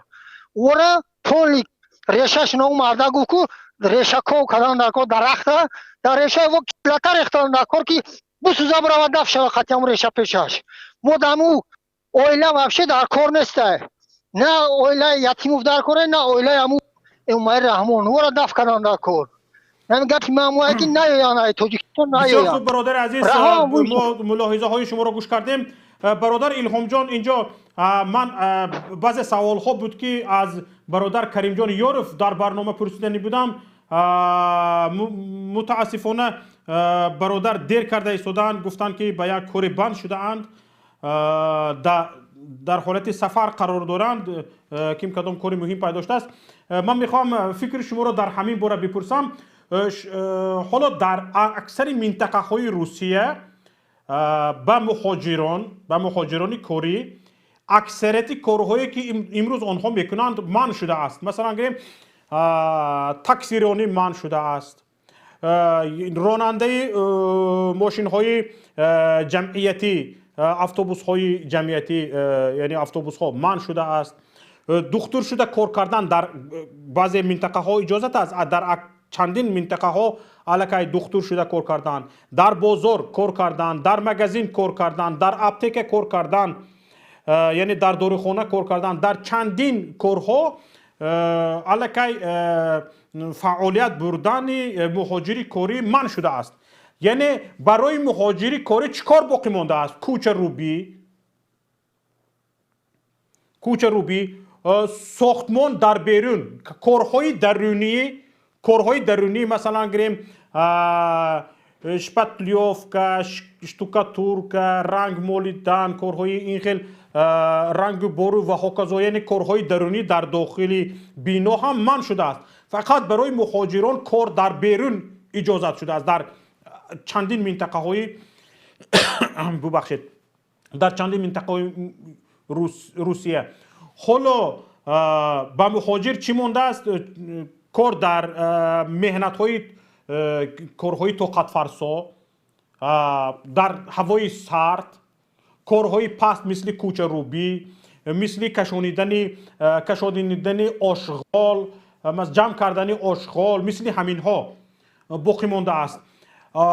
و امروز در تاجیکستان نه فقط به نفرانی که صاحب تحصیل نیستند، کسانی که مکتب را خوب نخواندند، دانش خوبی کافی که با آن دانش توانند در داخل کشور نان یابند، نه فقط به اینها، حتی به نفرانی صاحب تخصص، به نفرانی صاحب معلومات، به نفرانی که 5 سال در مکاتب عالی تحصیل کرده اند، به آنها نیز جای کار نیست، جای کار وجود ندارد. اکنون تقدیر آنها چی میشود؟ میبیایند 5 سال خوانده اقتصاد شناس، مثلا مهندس و هاکذای دیگر، میبیایند کوچه روی میکنند. چیکار میکنند؟ بله، درست شما فرمودید. ما هم خوندیم که علاقه این سیاست روسیه در مناسبت با مهاجران مهنتی تاجیک تغییر یافته است و بیشتر حکومت روسیه میخواهد که مهاجران تاجیک در کارهای وزنینترین، کارهایی که خیلی که شما گفتید روفتن، تازه کردن، کارهای ساختمانی استفاده برده شود، چون حکومت روسیه میدوند که حکومت تاجیکستان در برابر همین سیاست گرفتن هیچ کار انجام داده نمیتواند و مهاجران هم ناچار اجباری هستند که مجبور هستند که همین کارها رو انجام دهند، یک قوتی لایومت به دست آورند، نان به دست آورند و به خانه‌شان برسند، چون میبیند که حکومت روسیه مهاجران تاجیک هیچ علاج ندارد و حکومت تاجیکستان هم که در پشت و پناهش نیست است و هیچ کار انجام داده نمیتواند، این گونه کارگرها به کی لازم نیست. البته روسیه یک کشور کلان است. روسیه خود دیگه همه میدوند که چگونه یک کشوری اگر چند دیگه افلاس هم نگویم خیلی همیشه چرکین شده میسه. من در مسکو تقریبا چند ماه زندگی کردم و میدونم به اونجا خیلی ارمی کلان لازم است که آنها رو تازه کند، روبچین کند، درختها رو یا سفید کند یا تمیز، خلاص همون کوچه رو تمیز کند. البته این از سیاست خود روسیه و سیاست حکومت جمهوری تاجیکستان وابسته است و این را حکومت روسیه چنین اقدام گرفته است و این اقدام هم زیاد خواهد شد. باز هم سبب اساسی این است که حکومت جمهوری تاجیکستان در پشت و پناه مهاجران مهنتی تاجیک نیست، در پشت و پناه شهروندان خودش نیست. برای همین این سیاست را راه اندازی کردند. از این جهت من اگر حالا نمیدونم برنامه شما چند وقت دیگر دوام میکند، برای من در حالا با چند اگر سوال ها باشد اونا جواب دهم و بعض حرفای خودم بگویم و همچنین پیشنهادهای خودم را هم برای مهاجران و هم به حکومت امروزی تاجیکستان از طریق برنامه شما ارائه داشته باشم. تشکر به شما. حالا ما زنگ قبول میکنیم، ان شاءالله شما امکان دارید حالا تا نیم ساعت دیگر برنامه ما دوام میکند. بیشتر میخواهیم که مردم نیز شریک این برنامه ما باشند و در این برنامه ما فعالانه اشتراک کنند. چندین نفر زنگ میزنند، ما زنگ ها را قبول میکنیم. حاضر برادران عزیز تگمه لایک را پخش کنید و کوشش کنید دیگران نیز به برنامه ما همراه شوند. بفرمایید. لبای سلام درود بر علیکم. شما. بفرمایید، ما صدای شما را شنیدیم. من زوده تاجیکستان از ناحیه واسه. من عمال حاضر در پخش مستقیم تماشا دارم. بله. راههای حل هست در برای تاجیکستان سرنگون کردن این حکومت. راههای حل هست اگر ما تاجیکان هممون با یک گپ با یک کار کنیم، با یک سخن یک نفر. بله. این چه خیلی می شود که ما ایرانی ما همه مهاجرا این رو کردن میتونیم. از درون تاجیکستان این را به نوعیت قین است، دشوار است، چون که در آنجا ما یگان نمودی راه نداره، همه بسته است. ما فقط به واسطه مهاجران میتونیم که در همینجا ما در هر شهرها یک карта کنیم автобус ташкил کنیم یک آدم وابسته باشد در هر شهر هر یک آدم ماندن در کار автобус ها رو از اینجا به پول مهاجرا سوم جمع میکنن автобус ها را заказ میکنیم ما 30-40 автобус میشیم راست تاجیکستان میریم ما را یگان گرانیسا معنا میکند یگان مرز معنا میکند ما فقط میریم در تاجیکستان ما باید میدانی که با صدایتون قطع شد. ما میریم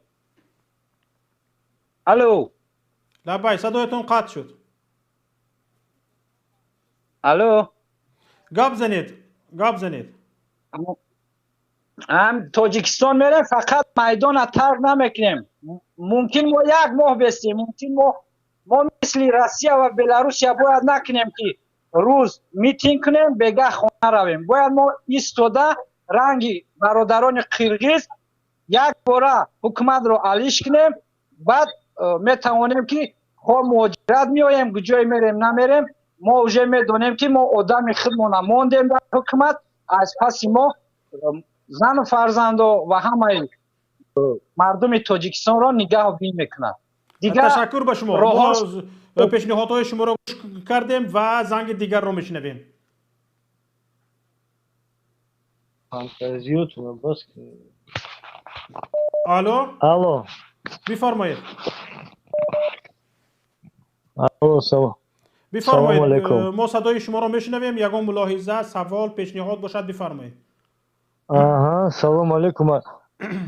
پیشنهاد همین نمیدونم پیشنهاد یگان چی همین منبع همین حکومت تاجیکستان با مهاجرا اگر یاردم دادنی خواهد نام همه مهاجرا دادم خیلی گپ زدم همین نرخ بلیت تاجیکستان ارزان کنه.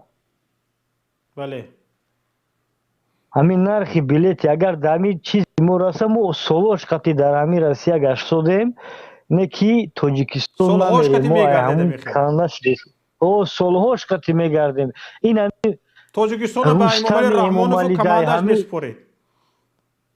نفهمیدم. سالهاش قطعی در روسیه همین بلیت ارزان شد سالهاش قطعی در روسیه میگردید تاجیکستان کشور به همین امامعلی رحمان و کماندش میسپرید. نه همین شما مرا نفهمیدی همین ما مهاجرت میریم ما همین نسلی ما مهاجر شدگی همین چند سالو گشته استیم همینجا اگر نسل دیگری دم تاجیکستان ما نخواهد فهمیدی همین منبر دمو نمیشه با هوایی گفتن که همین ارزان کنن سفارت خانه خوب کنن که ما یگون مردم شود سفارت خانه را سفارت خانه مردم را گیرد برد اما اکای عزت امونا نمیشود همین خواهش کنیم که همون مردک در سفارت یگان جای کار تیم که هوای مرده زنده مانا بورسو دای همون کار ده همین میتونن میکوره سویازوش بسیاره. من فکر میکنم این سوال باید به خودی اکای عزت امان باشد و خودی آن کس جواب گویند. در یکی از برآمدهایی که میکردن من وقت تماشا میکردم گفته شده بودن که برای خدمت به مردم هر یک وظیفه که پیشنهاد می شود حتما قبول خواهند کرد و در آن وظیفه کار خواهند کرد و حتی در داخلی حکومت تاجیکستان باشد هم. باید به این سوال شما خودی اکای عزت امان جواب دهند. برادران عزیز اینجا چندین پیشنهاد ها شد چندین ملاحظه ها شد و کارشناس ما الهام جان یعقوبوف هم به چند نقطه ها اشاره کردند. اما ببینید برادران عزیز گرامی خواهران محترم هموطنان عزیز ما برای چی امروز درباره مهاجرت صحبت میکنیم ما برای چی به آن اشاره میکنیم که هرچند تخصص خوب داشته باشی هم وقتی که به مهاجرت کاری به روسیه میبیایی در روسیه از شهروند خودش دیده تو را اولا نمیدوند اول شهروند خودش را به کاری میتونستگیش به تخصص خودش تامین میکند بعد به تو جای کار میدهد از او زیاد کند و سیاست امروزه روسیه هم همین است و اکثریت عضو پارلمان یعنی وکیلان پارلمانی دومی دولت روسیه هم بر این هستند و اکثریت وکیلان حکومتداران سوبیکت های روسیه هم که روسیه از یادم نرفته باشد از 83 سوبیکت عبارت است. اکثریت سوبیکت های روسیه هم بر این هستند که بیشتر از همه شهروندان خودشان به جای کار تامین شوند، به جای هایی که در اونجا شهروندان خودشان کار کردن نمیخواهند، در اونجا کار کردن مشکل است، سلامتیشان را از دست میدهند، بگذار مهاجران بیایند بکنند. نه به معلومات آنها اهمیت میدهد، نه به مداری دانش آنها نگاه میکند. میخواهند که هر کی باشی نباشی ان همین کارهای طاقت فرسا را ما نمیکنیم تو بکن، هر کی باشی نباشی. انا برای همین هم و اما نفرانی که برادران خواهران گرامی که شما معلومات عالی دارید، شما با امید در تاجیکستان در مکاتب عالی تحصیل میکنید و تحصیلتان را ختم کردید، به دست دیپلم گرفته اید، شما خود را اینقدر کم نبینید. جای شما کوچروبی نیست، جای شما آشغال جمع کنی نیست، جای شما ساختمان در زمستان قهرتونی 30-45 درجه‌ای نیست. شما باید وطن را آباد کنید، شما باید حق خود را طلب کنید طبق معلومات خود از وطن، از حکومتداران کشور. جای کار طلب کنید، جای کار. وقتی که شما وابسته به تخصصتان جای کار نمیابید و مجبور میشید در غربت، در مسافرت، در مهاجرت کوچروبی کنید، این مویه ننگ است.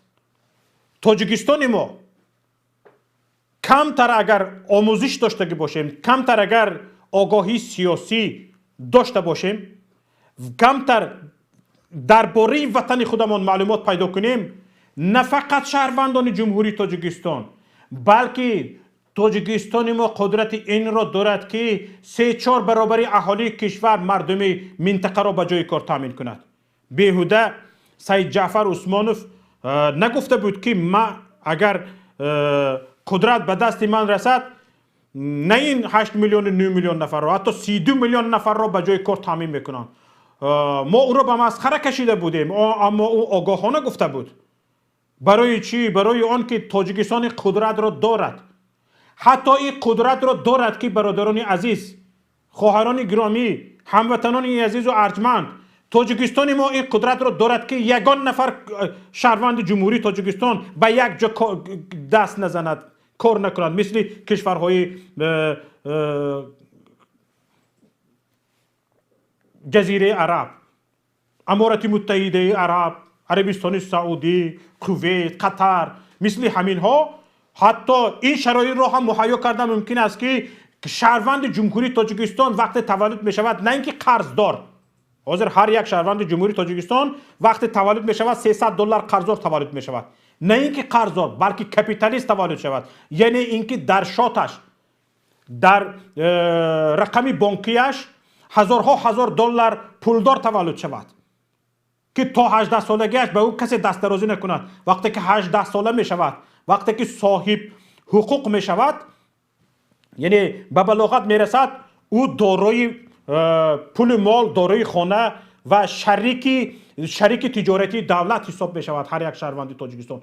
ما این شرایط را داریم. از کجا داریم؟ سنگ های قیمت بها داریم، طلا داریم، کندنی های فایده‌ناک داریم. 93% تاجیکستان را کوهسارهای تشکیل می دهند که بطن آنها پر از گنج است و آن گنج ها باید رو بیایند و کارکرد شوند. اما این حکومت امروزه کارکرد شده نمیماند و هر آنچه که در تاجیکستان کارکرد می شود به خارجی ها بدون برکش می دهد. انا برای همین هم باید پیش راه اینها گرفته شود. وقتی که پیش راه اینها گرفته می شود، من فکر می کنم این سبب می شود که به مهاجرت رفتن، اقلا پیش راهی به مهاجرت رفتن مغزها فرار مغزها پیش راه فرار مغزها گرفته می شود. اقلا پیش راه به مهاجرت رفتن متخصصان گرفته می شود. در اول بعدا هر یک نفری تاجیکستانی در تاجیکستان زندگی می کند و حتی می تواند که نه اینکه کارگر باشد بلکه به طور عموم کارفرمای دائمی باشد. به کیها؟ به خارجی ها. این قدرت را تاجیکستان دارد برادران عزیز. حالا یک زنگ دیگر قبول میکنیم. سلام علیکم. و علیکم السلام، بفرمایید. به نهایت خوشحال هستم که ما تماس میگیرم. من میخواستم، من مهاجر هستم، از این سال 15 سالگی مهاجرت در بسیار دشواری و بسیار عذابا کشیدگی هستم. میخوام که همین کارا تمام شود. بله. چگونه مثلا گریم خواهش چیزی دیگر هست تو در برابر خواهش مثلا گریم یگان فکر ایده اندیشه داشتن چیزی دیگر است، یگان ایده دارید برای بس کردن همین مهاجرت؟ هست ایده چی من نیست مثلا چگونه شما یک جا شوید، یک دستوری درست قطعی مقصد همه یک گپه شوید، انشالله خدا نصیب کرده باشند. ما از داخل تاجیکستان گپ میزنم، از دوشنبه. بله. همه دوشنبه در بسیار نفراش هست که شما را اوجه گوش میکنن. مقصد کمتر جای ترس است، کمتر میترسیم همون لایک جکیدن که میبرن محکم میکنن. لیکن ما ایره جکیدیم لایک دو ماه زیاد شده اگر جکیدستم یگان کس به سر مرا نامده. خدا باشد الحمدلله چشمشان خدا کور شود. مقصد برای آن یگان کس به سر شما نمیباید که برادر عزیز در یوتیوب کسی شما را کشف کرده نمیتواند و هر آن کس که ترسیده ایستاده تگمه لایک رو پخش کنه شما را کشف میکنن، شما را آشکار میکنن. صدای این برادر را گوش کنید برادران عزیز، کسی شما را آشکار کردن نمیتواند. تگمه لایک رو پخش کنید، سیل کرو به دیگران بفرستید. تگمه لایک پخش میکنم، ای داخل تاجیکستان گپ میزنم، بردم توکلم به الله. چیکار میکنم؟ توکلم به او ذات پاک. من از الله هم به سوی الله باز میگردم و همین سخن ما است. شما یک جا شوین انشالله که یک گپ میشود. بسیار خوب، تشکر به شما برادر عزیز. زنگ دیگر رو ما قبول میکنیم.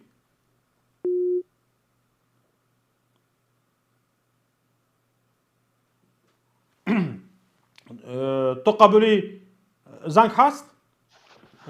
بفرمایید. السلام علیکم و رحمت الله و علیکم السلام و رحمت الله و برکاته. برادر عزیز گرامی، یگان فکر، یگان پیشنهاد، یگان ملاحظه، سوال باشد بفرمایید.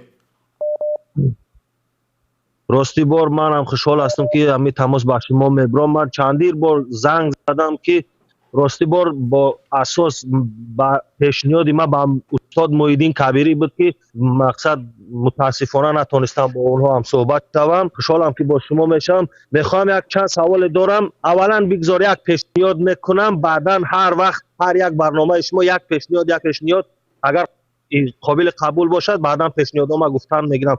با این جوانی که مقصد کارشناسی که نامش الهام جان یعقوبوف، با این برادر میخوام یک پیشنهاد کنم. آیا ممکن باشد که این پیشنهاد ما درست باشد یا که بگذار مردم بها بیتد یا که ما بها بیتید؟ اگر بر سر قدرت ما انشاءالله باوری کامل داریم که این رژیم ای بین میرود، با باوری کامل هستیم، برای که ما در تمام جاها میگردم تمام مردم اوجه تیارند که باید این رژیم ای بین برند. تمام مردم در این فکر هستند. یک پیشنهادی که مقصد یک انسان یافت شود از داخل تاجیکستان که یک مثل یک لیدر، یک انسانی با سواد، یک انسانی با آداب، یک انسانی که مقصد عدالت داشته باشد. بعدا یکمین پیشنهاد، آیا ممکن است که تمام قشرات، تمام زمین‌های کمی در داخل تاجیکستان هستند، در درون تاجیکستان مقصد ناحیه‌اش هم میگیریم، ناحیه قفیان، قمسنگیر، ولایت سوغد، همین زمینا هر یک زمین همون ناحیه به مردم همون ناحیه داده شود. زیرا در یک ناحیه، در یک قبادیان، مردم قبادیان خودش، اهل قبادیان یک گکتر زمین نداره، از دیگر جا آمدگی زیاده از 20 گکتر زمین مردم قبادیان را ضبط گرفتگی است. آیا همین امکانیت داره که به مردم پیشنهاد کنه که اقلا مردم حق زمین تریتور خودشون را صاحبی کنن، یکم همین شروع کنن؟ بگذار مردم قبادیان همه طلب کنه که زمین قبادیان ازمایش و به مردم قبادیان داده شود. مردم این رو طلب کنه، نه یا نه دیگه جا زمین مردم قبادیان رو نگیرن. زمین مردم ولایت سوخته مثال یک زمین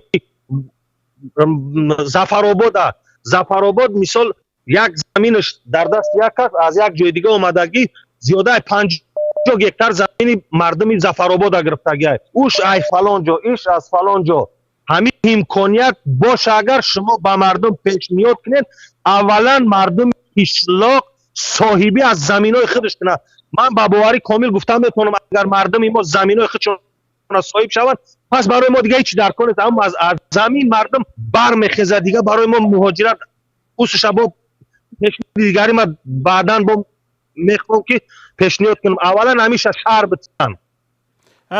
برادر الهام جان یعقوبوف این سوال به شما بود. بله درست. تشکر به برادر گرامی ما که این پیشنهاد رو کردن و این سوال هم سوال گذاری کردن.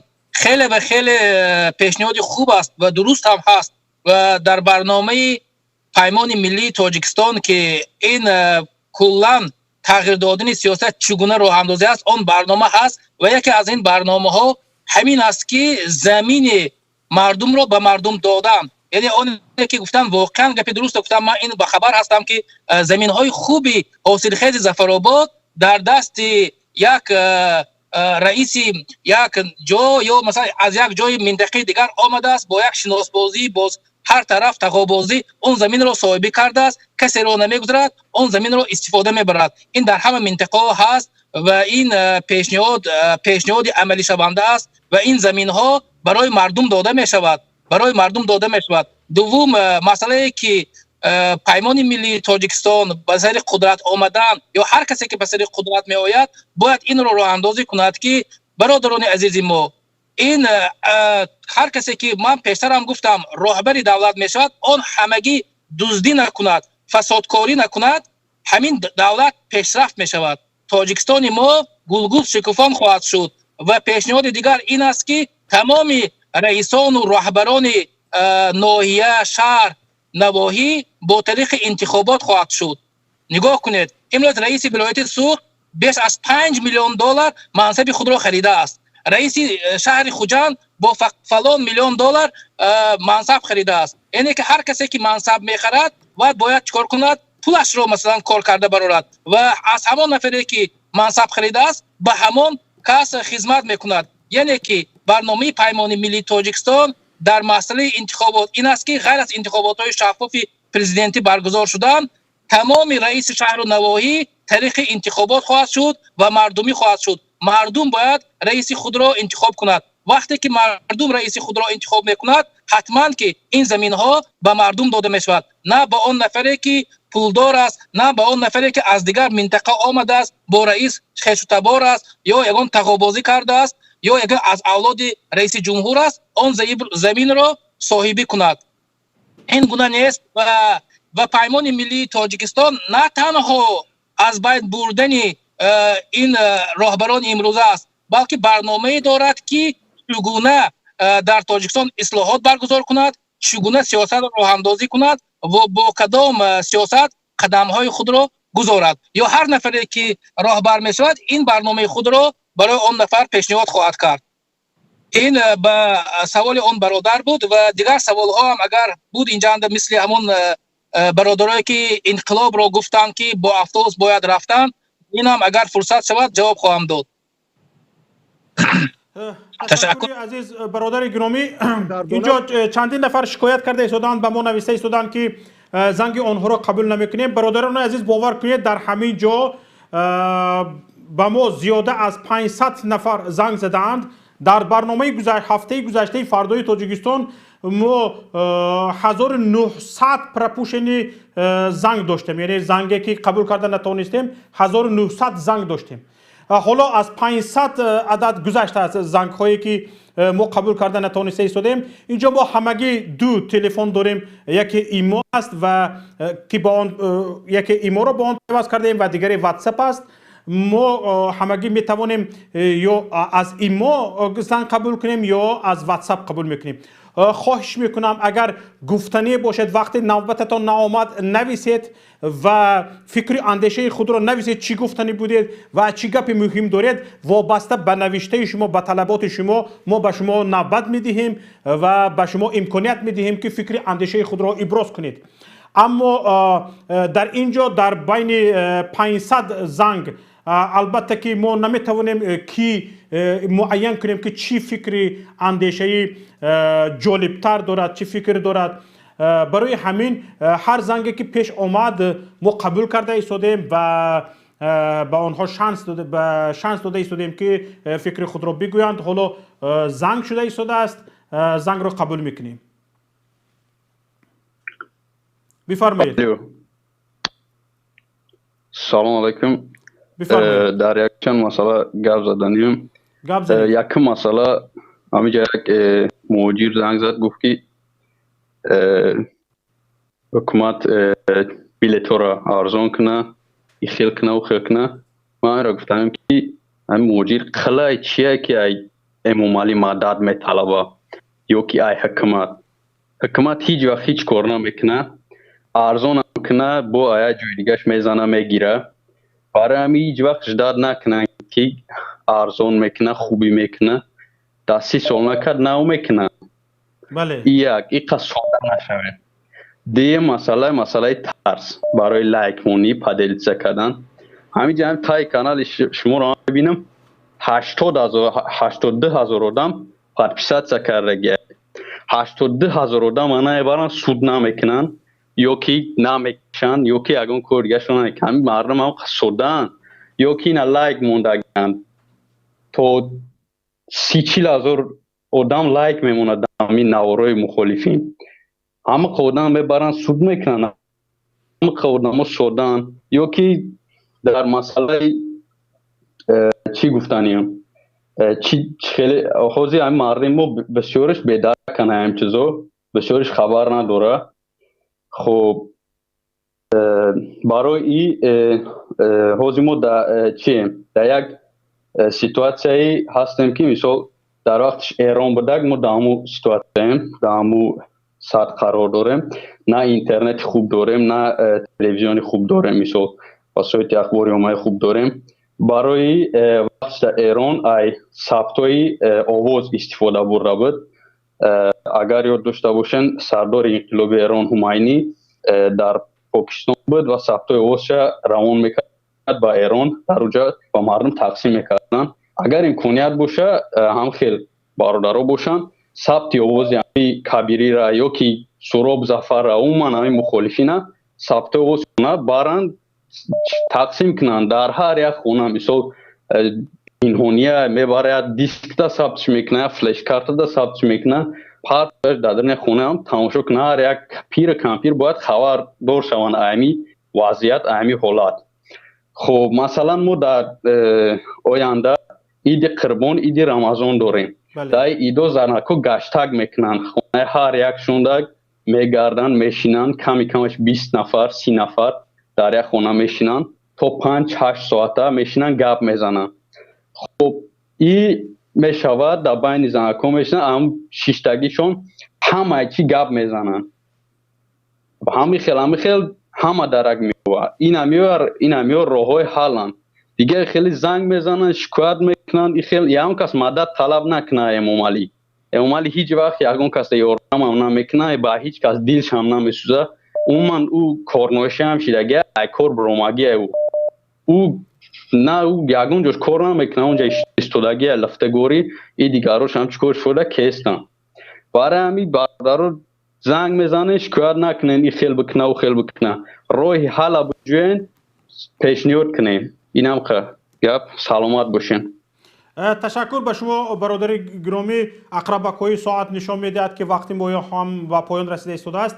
حالا از کارشناس برنامه ایلهام جان یعقوبوف خواهش میکنم که بعضی از پیشنهادهای خود را برای برطرف کردن مشکلات در مهاجرت و نهایت برطرف کردن خود مهاجرت چی باید کرد بعضی از پیشنهادهای خود را بگویند. بفرمایید. تشکر باری دیگر برادر شوکت جان. من مراجعت به مهاجران خواهم کرد. مهاجران عزیز، مهاجران گرامی، شما باید احساس کنید که شما قدرتمندترین قشر جامعه تاجیک هستید. آن قدرتی که شما دارید رئیس جمهور هم حتی ندارد. آن قدرتی که شما دارید یگان احزاب سیاسی ندارد. آن قدرتی که شما دارید یگان مخالفان تاجیک هم ندارد. اگر همگی 20% شما بیدار شوید، آگاه شوید و امروز استعفای رحمان را طلب کنید، همچنان که 10 نفر یا 100 نفر یا 1000 نفر شما اینکه 0.02% شما استعفای رحمان را طریق یوتیوب، طریق پایگاه‌های اجتماعی اعلان میکنید و میگویید، امروز نگاه کنید که مردم در داخل، در استانوفکا، در راه‌ها، در استعفای رحمانوف را نوشته. یعنی عمل شما است، این قدرت شما است که شما میتوانید مردم داخل را هم بیدار کنید. مهاجران گرامی، مهاجران عزیز، شما سرمایه گذار هستید. شما نه تنها مهاجری مهنتی هستید، شما یک سرمایه گذار هستید. تمام آبادی کشور، تمام آرامی کشور، تمام آن قصر و کشکی که امروز راهبریت کشور از خودش کرده است، آن صاحب این قصرها شما هستید. صاحب تاجیکستان شما هستید. نه رحمانوف است، نه یتیموف است. صاحب وطن این ما هستیم، خلق هستیم، مهاجر هستیم. شما سرمایه گذار هستید. شما بیش از 50 میلیارد دلار به تاجیکستان سرمایه گذاری کردید. تمام اقتصاد کشور با شما چرخ میزند، با سبب شما چرخ میزند. اینه که شما قدرتمندترین جامعه کشور هستید و این را باید احساس کنید. شما اگر خواهید در بین 2 هفته این راهبریت کشور را از بین خواهد برد. اگر شما بخواهید در 2 هفته یک نظام خوب، نظام سیاسی خوب را در تاجیکستان راه اندازی خواهد کرد. در این 2 میلیون مهاجری که شما هستید، بیشتر شما سزاوار هستید که هم راهبری دولت شوید، هم راهبری وزارتخانه شوید. شما بسیار شخصان دانشمند و زیای اینتلکت ما همه آنها در مهاجرت هستند. شما سزاوار هستید که در تاجیکستان باشید. شما سزاوار هستید که در وطن باشید. شما سزاوار هستید که در تاجیکستان جای کار تشکیل کنید. یعنی که ما از تمام ملت ها باید سزاوارتر هستیم، زیرا کشور ما کشور بایترین است. ثروتی که در تاجیکستان است در یگان دنیا وجود ندارد. آنچنانی که شوکت جان گفتم، تاجیکستان یک خزینه بای دولت، یعنی تمام آن ثروت‌های زیر زمینی که در تاجیکستان هست، آن صاحبش شما هستید، نه رحمانوف. آن طلای نقره و نفت و گاز و اوران و ولفرام و تمام سیستم مندلیف که خیمو المنتی هست در تاجیکستان هست. 60% آب نوشاکی، 60% آب آسیای مرکزی در تاجیکستان است. نگاه کنید، شوکت جان یک حرف خوب گفتن که امروز یک کودک تولد می شود $300 در تاجیکستان قرضدار می شود. در دیگر کشورها در همین کشوری که من لیتوا زندگانی دارم، با یک کودک وقتی که تولد می شود تا 18 سالگیش 18,000 یورو پول داده می شود. برای چی در تاجیکستان شما سزاوار هستید که یک کودک اگر تولد شود 20,000 25 50,000 دلار کودک شما حکومت تاجیکستان باید بدهد. باور کنید مهاجران گرامی، شما واقعا قدرتمندترین جامعه کشور هستید. باید این قدرتمندی خود را احساس کنید و برای حق خود تلاش کنید. واقعا تلاش کنید که آینده های شما، فرزندان شما مثل شما مهاجر نباشند، مثل شما در خونگی کار و فعالیت نکنند، مثل شما حقوقشان در خارج پایمال نباشند. ما باید امروز فعالیت کنیم، ما باید امروز کار کنیم که تا آینده ما سزاوار زندگی خوب باشد.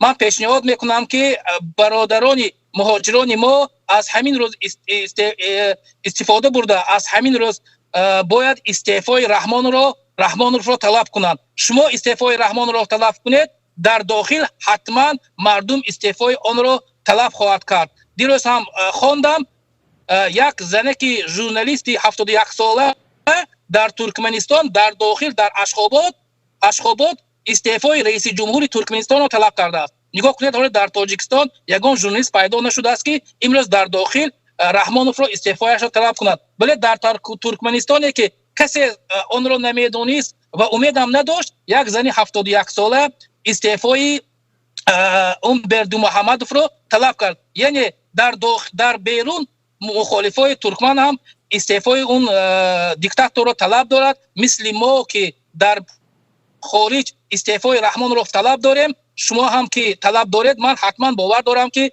در داخل وطن مردم بیدار خواهد شد و استعفای این رحمان رو طلب میکند و من هم باور دارم مثل شما که روز میرسد که این حکومت از بین میرود. این سیاست های ضد ملی و ضد دینی و ضد فرهنگی و ضد علمی از بین میرود. یک حکومت مردمی خواهد آمد. من به حکومت جمهوری تاجیکستان طلب میکنم که شما امروز باید از حقوق مهاجران، پایمالسازی حقوق مهاجران آنها را حمایت کنید. مهاجران ما باید حقوق آنها پایمال نشود. این باید شما این کار را انجام کنید. باید شما حکومت جمهوری تاجیکستان به هر یک نفر مهاجر مهنتی ما، به هر یک ساکن شهروندی که در خارج مهنت میکند همچون مهاجر مهنتی نامنویس شده است، آنها را همچون یک سرمایه گذار ثبت کنید و همچون یک سرمایه گذار معامله کنید. شما باید به آنها سغورته سلامتی بدهید. آنها در خارج کار میکنند، شاید که بیشترشان از سلامتی خود نمیتونند که سلامتی خود را در خارج که خیلی قیمت است آن را از معاینه گذارند. باید در تاجیکستان یک سغورته طبی برای مهاجران مهنتی تشکیل شود که در داخل آنها خود را از طب، از دکتر، از معاینه طبی گذرانده تواند. و همچنین از حکومت تاجیکستان طلب میکنم که حتما باید نفقه مهاجران داده شود. شما حکومت باید نفقه مهاجران را دهید. آنها 20 ساله 30 ساله ترودو کار دارند، یعنی که آنها 20 سال 30 سال در مهاجرت کار دارند، سابقه کاری دارند. باید شما آن نفقه آنها رو بدهید. اگر واقعا شما بخواهید که صف مهاجران کاهش یابد، البته من باور ندارم که حکومت این کارو کردنی است، باید در نزد وزارت مهنت و شغل اهالی یک اینستیتوت نو به بنیاد آید که یک شعبه نو بنیاد کند که آن تحقیقات گذراند چگونه در دیگر کشورها سطح مهاجرت را کاهش دادن، آن آموخته شود و این کار در بین مهاجران تاجیک عملی کرده شود. من همین چیز را از حکومت تاجیکستان طلب دارم. تشکر به شما برادر عزیز. اینجا کارشناس ما رئیس اسوسیاسیون مهاجران آسیای مرکزی در اروپا فکرهای اندیشه های خود را گفتند. برنامه ما به آخری خود رسیده ایستاده است. بعضی از فکر و اندیشه های خود را من نیز گفتنی هستم. برادران عزیز، تاجیکستان عموما حکومت جمهوری تاجیکستان یک امکانیت های خوبی را دارد که برای پیاده کردن این امکانیت ها یعنی این سیاست ها یکی نامبرش میکنم، هیچ یگان کاری زیادتی صرف مبلغ زیادتی در کار نیست، تنها اراده لازم است. یعنی چی؟ اینجا برادر الهام جان برابر یک سیاستمدار بودن، تخصصشون اقتصاد شناس است، یعنی اقتصاددان خوبی هم هستند و اینجا من چی گفتنی هستم؟ در تاجیکستان ما نامگوی اندازها خیلی زیاد است، 15 16 17 18 19 20 و سر یک نفری که میخواهد صاحب کاری کند گرنگ میشود که کدامی از این اندازها را بسپارد و فکر میکنم برای کم کردن و کاهش دادن تعداد مهاجرت و در وطن برای جای کار یافتن، جای کار کردن، باید که تعداد شماره اندازها، نامگوی اندازها کم کرده شود. حتی بعضی از نمودی اندازها به درجه 0 فراورده شود. 1 سال 2 سال برای صاحب کارانی که نو به صاحب کاری دست میزنند با آنها مراتوری اعلان کرده شود، در تفتیش آنها، در تفتیش کاری آنها، فعالیت آنها مراتوری اعلان کرده شود تا 1 سال 2 سال 3 سال، تا اینکه آنها کار را یاد میگیرند، صاحب کاری را یاد میگیرند و بعد از آن اندازهای کمترین با آنها معین کرده شود. یعنی همون اندازی که تاجیکستان میرویاند، تاجیکستان از صاحب کاران میرویاند، از حساب انداز میرویاند، نه از حساب نامگویی اندازهای زیاد، بلکه از حساب تعداد زیادی انداز سپارندگان باید بیرویاند. وقتی که از حساب تعداد زیادی انداز سپارندگان انداز رویانیده می شود، این گفتن آن گپ است که یعنی تعداد بسیار نفر شهروندان در تاجیکستان به خود جای کار آفریدند، به صاحب جای کار شدند، صاحب تجارت خودی شدند. این مضمون آن را دارد. وقتی که مثلا گریم به جای از یک نفر اندازه 10 نفر را می رویانید، شما همین اندازه از یک نفر اندازه 10 نفر می رویاندگی را از 10 نفر رویانید. در این حالت حکومت تاجیکستان به آن مایل می شود، به آن موافق می شود که به جای یک نفر به 10 نفر شانسی در تاجیکستان کار کردن را بدهد. این یک چیز دیگر، کشتن برق، خاموش کردن برق. تاجیکستان قدرت این را دارد. شما این را دیگر پنهان کردن نمی توانید. به همه آشکار است شما برق را فروخته ایستادید. شما برق را به شهروندان خود بفروشید تا اینکه شهروندان این باور را داشته باشند که در تاجیکستان ما برق قطع نمی شود و دوام سال برق دائمی هست. اگر این باور به شهروندان داده شود، شهروندانی که استعداد جای کار آفری دارند، استعداد تأسیس کارخانه ها دارند، به آنها جسارت پیدا میکنند که نه در خارج بلکه در وطن خود کارخانه ها تأسیس دهند. هرچند کارخانه های خرد باشد هم برای تأسیس کارخانه برق لازم است. برق که نیست کارخانه هم نمی شود. وقتی که شما از تأسیس کارخانه ها میگویید و برق را نمیدهید، این دعوایتان دروغ می شود. کدامی از کارخانه بدون برق کار میکند؟ بدون برق کار کرده نمی شود. با برق ندادن به مردم، برقی که هست وجود دارد به خارج فروخته ایستاده اید و این را پنهان کردم دیگر نمی توانید. شما اگر به همین مردم خود بدهید، شما برابری برق را به مردم دادن، برق دائمی را به مردم دادن، این امکانیت را هم به مردم میدهید که آنها نه در غربت نه در مهاجرت بلکه در وطن خود کارخانه تأسیس بدهند، جای کار بیافرند. و وقتی که شما برق نمیدهید، امید مردم را از بین میبرید. برای آفریدن جای کار، برای تأسیس کارخانه امید مردم را از بین میبرید. و وقتی که شما اندازهای نامگوهای زیاد انداز دارید و نه از مثلا گریم از حساب کم کردن انداز و زیاد کردن انداز سپارندگان شما انداز را رویانیدن میخواهید، بلکه از حساب سربگریز کردن انداز سپارندگان با تعداد زیاد انداز سپارندگان را میگریزانید. با این حالت شما بر روند زیاد شدن مهاجرت، تعداد ترک کردن شهروندان تاجیکستان از تاجیکستان به غربت، شما خودتان چی میکنید؟ مساعدت میکنید. و این مساعدت شما چی است؟ این مساعدت شما را بجز خیانت به مردم، بجز خیانت به ملت گفتن چیز دیگر هم گفته می شود؟ هرگز نه. برای چی؟ برای آن که برای این کارهای عادی ساده که از عهده‌اش میبرید هیچ یگان برنامه کلان لازم نیست. فقط اراده شما لازم است که این اراده را ندارید. وقتی که این اراده را ندارید، شما به ملت خیانت کرده ایستاده اید. و این ملت عزیز که امروز از این خیانت ها چشم میپوشید، و این ملت عزیز که امروز از این خیانت ها چشم میپوشید، تنها به خاطر گوش تنجتان که گوشتان تنج نیست و فکر میکنید که به غربت روید گوشتان تنج میشود. مگر شب و روز در فراق فرزندان نیستید؟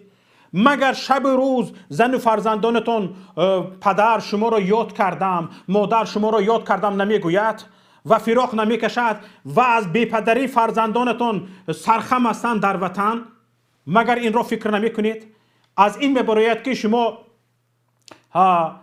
گوش تنج ندارید و به همین خاطر که یک کم ترس شما را فرا گرفته است، شما میخواهید سر بیغم یک طلا گفته دیگر در این باره صحبت نکنید. لیکن برادران عزیز، هموطنان گرامی، خواهران عزتمند، مادران مشفق، وقتی آن رسیده است که دیگر ما حق خود را طلب کنیم و حکومت کشور را به این وادار کنیم که دیگر حق ما را بدهد.